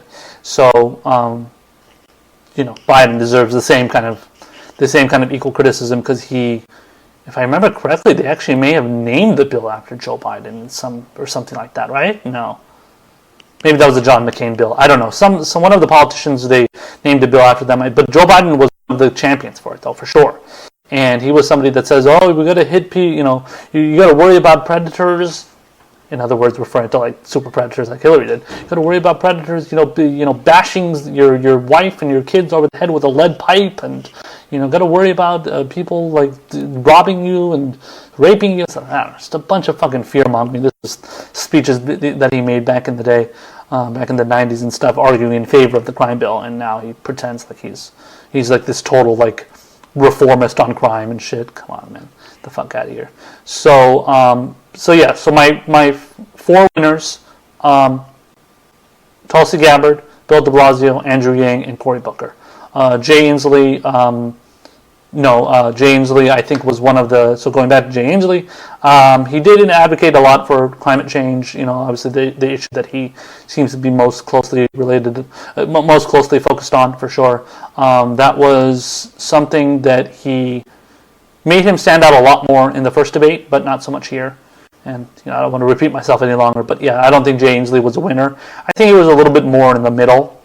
I think he didn't stand out that much, but he didn't either. I don't think he lost either. So he was a little bit in the middle. I also feel like that was the case with Julian Castro. I don't think Julian Castro did particularly bad. He wasn't attacked for anything that hard. He responded decently. He kind of joined the fray and kind of going after the typical. I don't know if he went after Kamala, but he went after Joe Biden a little bit. He I don't know who else did he. I don't think he went after really anybody else that much. So I think Castro was a little bit more of one of those, just like Inslee was like a little more middle of the road, kind of person. Didn't really stand out all that much. Didn't really do anything of significance, and I don't think anybody really would have noticed he was there. So I think that's kind of how it went for him. Now, when it comes to the losers, I want to kind of put Kamala Harris in there. I think she has 1 foot in and 1 foot out of the losers, and kind of non-winner, not losers, kind of that middle of the road category. So I think she has 1 foot in that loser category, because she did get hit really hard by Tulsi Gabbard. She did, I don't know. She flip-flopped on her Medicare for All position and saying it's Medicare for All. She got called out by Biden on that. But I don't necessarily think that made her a loser, though. I think she definitely didn't make herself look all that great, but I don't see her as being a loser necessarily. Like I said, I think she still has 1 foot in that loser category. So maybe she's a little bit of a loser, but also maybe not that much of a loser. So, whereas with somebody like Joe Biden was a terrible loser in this one. He had a second straight horrible debate. He was getting just pounded constantly by all the other candidates, whether it was Cory Booker, I think Castro went after her, Kamala Harris went after her, Tulsi Gabbard may have gone after her. Inslee went after her. Bill de Blasio went super. Bill de Blasio came at him with a fucking blowtorch. He was doing constantly. Bill de Blasio was swinging haymakers.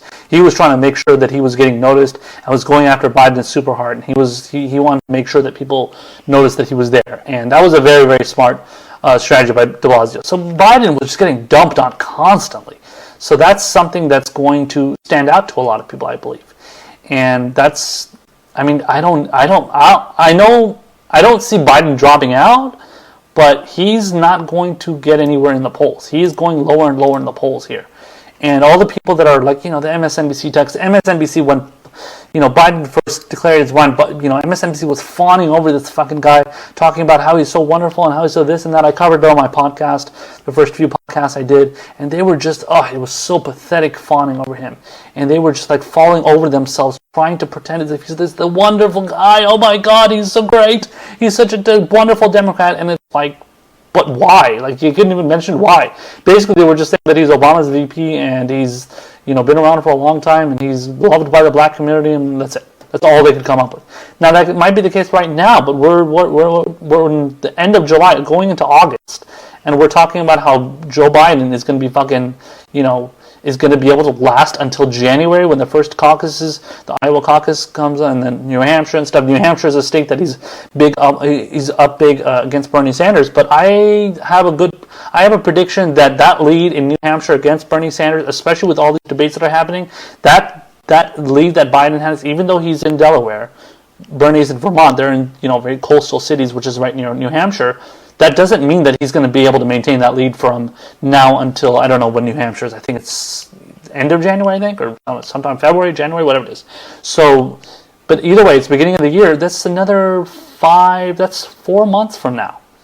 4 or 5 months from now. So, if you actually think that that's just, that's automatically means that Biden is going to win because he's in the lead right now in a bunch of states that are 4 months away from now, and we have at least probably 3 or 4 more debates left until that happens. Yeah, if you think that, you're completely delusional. Polls, again, as I've said a million times on this show, polls don't mean everything. You can't always rely on polls. They say something, but they give you a really quick snapshot of things that are happening at that moment that can change in any moment after that. So you don't know. So it's not Biden is not a solid candidate. He is not somebody that can be relied upon maintaining any kind of lead that he has in any kind of poll. And, I pointed out before that, my dad is a supporter. I don't know if he's a supporter of Biden, but he keeps thinking that Biden has a chance. He doesn't have a chance. I keep trying to tell I think my dad is watching too much CNN and MSNBC, who are going to talk about, Biden being in the lead and being so wonderful and being so this and that. And maybe they're not saying he's wonderful as much now. They're still not going to be attacking him either. But they are going to be fawning over the likes of Warren and Kamala Harris and stuff like that. So, let alone, maybe Castro and Booker as well. But when it comes to Biden, though, he's not going to be able to maintain these these lead in the polls. No doubt about it. And just watch those poll numbers drop like crazy. Especially if they start doing debates. I don't know if they're going to be doing a debate in New Hampshire, but look for those polls to drop. And if Biden, does a debate there, especially against Bernie is going to pick up leads on him in New Hampshire for sure, in whatever polls they do. And then the two losers. So I put Biden in the loser category. I put Kamala Harris as a half loser, and the other two losers that I expected, that I didn't expect to do well, and I said are the who cares candidates, basically, is Michael Bennet and Kirsten Gillibrand. I don't have much to say about them because they didn't do anything of significance. Michael Bennet is just an absolute bore. The guy is totally uninteresting. I don't even see how he got voted into the Senate. He is so boring. I can't understand how this guy gets anybody excited to want to listen to him speak. It's cringeworthy. And he's got like this monotone voice. It sounds like he should be singing in the fucking opera. This is something I said during the last debate when he was facing off against Bernie and Biden and Kamala. And he sounded terrible then. He sounds terrible now. The guy hasn't changed. He's not going to get any better. He's going to be one of the next people that I expect to drop out for sure. At least within this category. I don't know about the other category. But yeah, who cares about that? I don't want to talk about this one. But as far as this, among this group of people, for sure, Michael Bennet is going to be one of the next few to drop out because he's not going to get the attention for his role in the debate because he didn't say anything. He didn't say anything interesting. He didn't say anything fascinating. He didn't, his voice is horrible when you listen to it because it doesn't get anybody interested in wanting to listen to him. And yeah, I wouldn't be surprised if he would drop out pretty soon. Kirsten Gillibrand didn't do as bad as Michael Bennet because she wasn't pushing as many like stupid moderate, anti-Bernie positions, which is the positions that you need to push if you want to truly get votes in this primary. But she didn't really stand out to me. She didn't say anything really didn't say anything of significance. Didn't make it much of a name for herself. Her closing statement was stupid, and she was saying, "Oh well, I haven't lost any campaigns before. I've never lost a campaign before. Even before I went to the Senate, blah blah." And so she's pretending as if because she didn't lose any campaigns before, and she said she ran in like a red district in New York, and that makes her electable, whatever. I mean, shit. And so she's basically trying to portray her as herself as being like, well, because I didn't lose any campaigns before. When I was running for Congress, when I was running for Senate, I won all those campaigns. That means I could win a campaign for president against Donald Trump. Can you imagine her running against Donald Trump? I mean, she pushes that ridiculous kind of like faux feminist ideology, and she's like, I could be wrong, but I think she's had some views on abortion where she's like put limits on them, and she says like, oh well, no, not against, I'm not against, I'm against abortion. After a certain period of time, kind of thing, whereas Bernie Sanders is not, for example, and that's another position that's similar to Hillary Clinton that Gillibrand has taken, and she's always trying to, attach herself at the hip with Hillary Clinton because that's Hillary Clinton's old Senate seat. So she's definitely trying to appeal to that kind of crowd, and she pushes a lot of that kind of faux feminist stuff. Kamala Harris tried to do the same exact thing, calling Donald Trump a predator. And he's got very predator type tactics, and he's very, very scary, and he's going to do very scary things.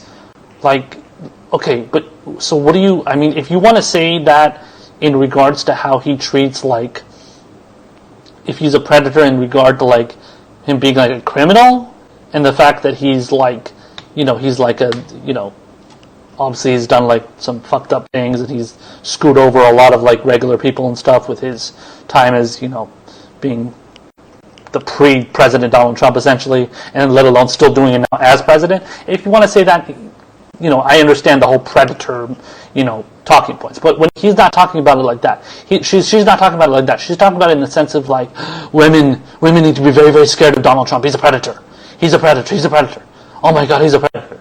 So like that's her angle. Kamala Harris is trying to get in there with that kind of fucking, fear-mongering bullshit.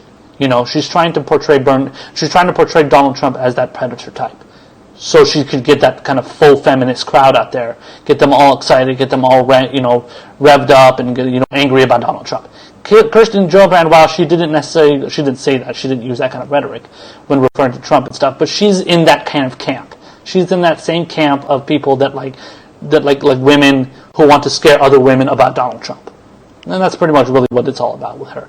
And she's not really about getting into the substance of issues. She wants to just kind of like, she just wants to scare you. That's all it's about with people like Gillibrand and like Kamala Harris, like I mentioned.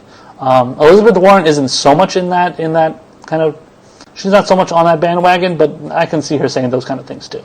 So, if the female candidates in this race want to do that, luckily Marianne Williamson is one of the people that's not saying that, which is good. So she's one of the females that's not pushing that narrative. But if you're going to push that narrative, it's not going to work it's not going to work with the larger electorate. It's going to work with the faux feminist type candidates and neo-feminists and third-wave feminists that are just like worried about like identity politics, and they so obsessed with trying to just push that kind of like fear-mongering tactics that doesn't really focus on substantive policies. And that's how I look at it. So that's about it. That's going to do it for the second day of debate coverage for the Progressive Square. Thank you so much for joining us today. It was great to cover these two debates. It was exhausting. The second debate was not as interesting as the first one, but it was definitely entertaining with all the back and forths and one-liners and zingers that they were, using on each other. So hopefully we'll do this again. I think it'll probably be next month when the next debates are going to happen.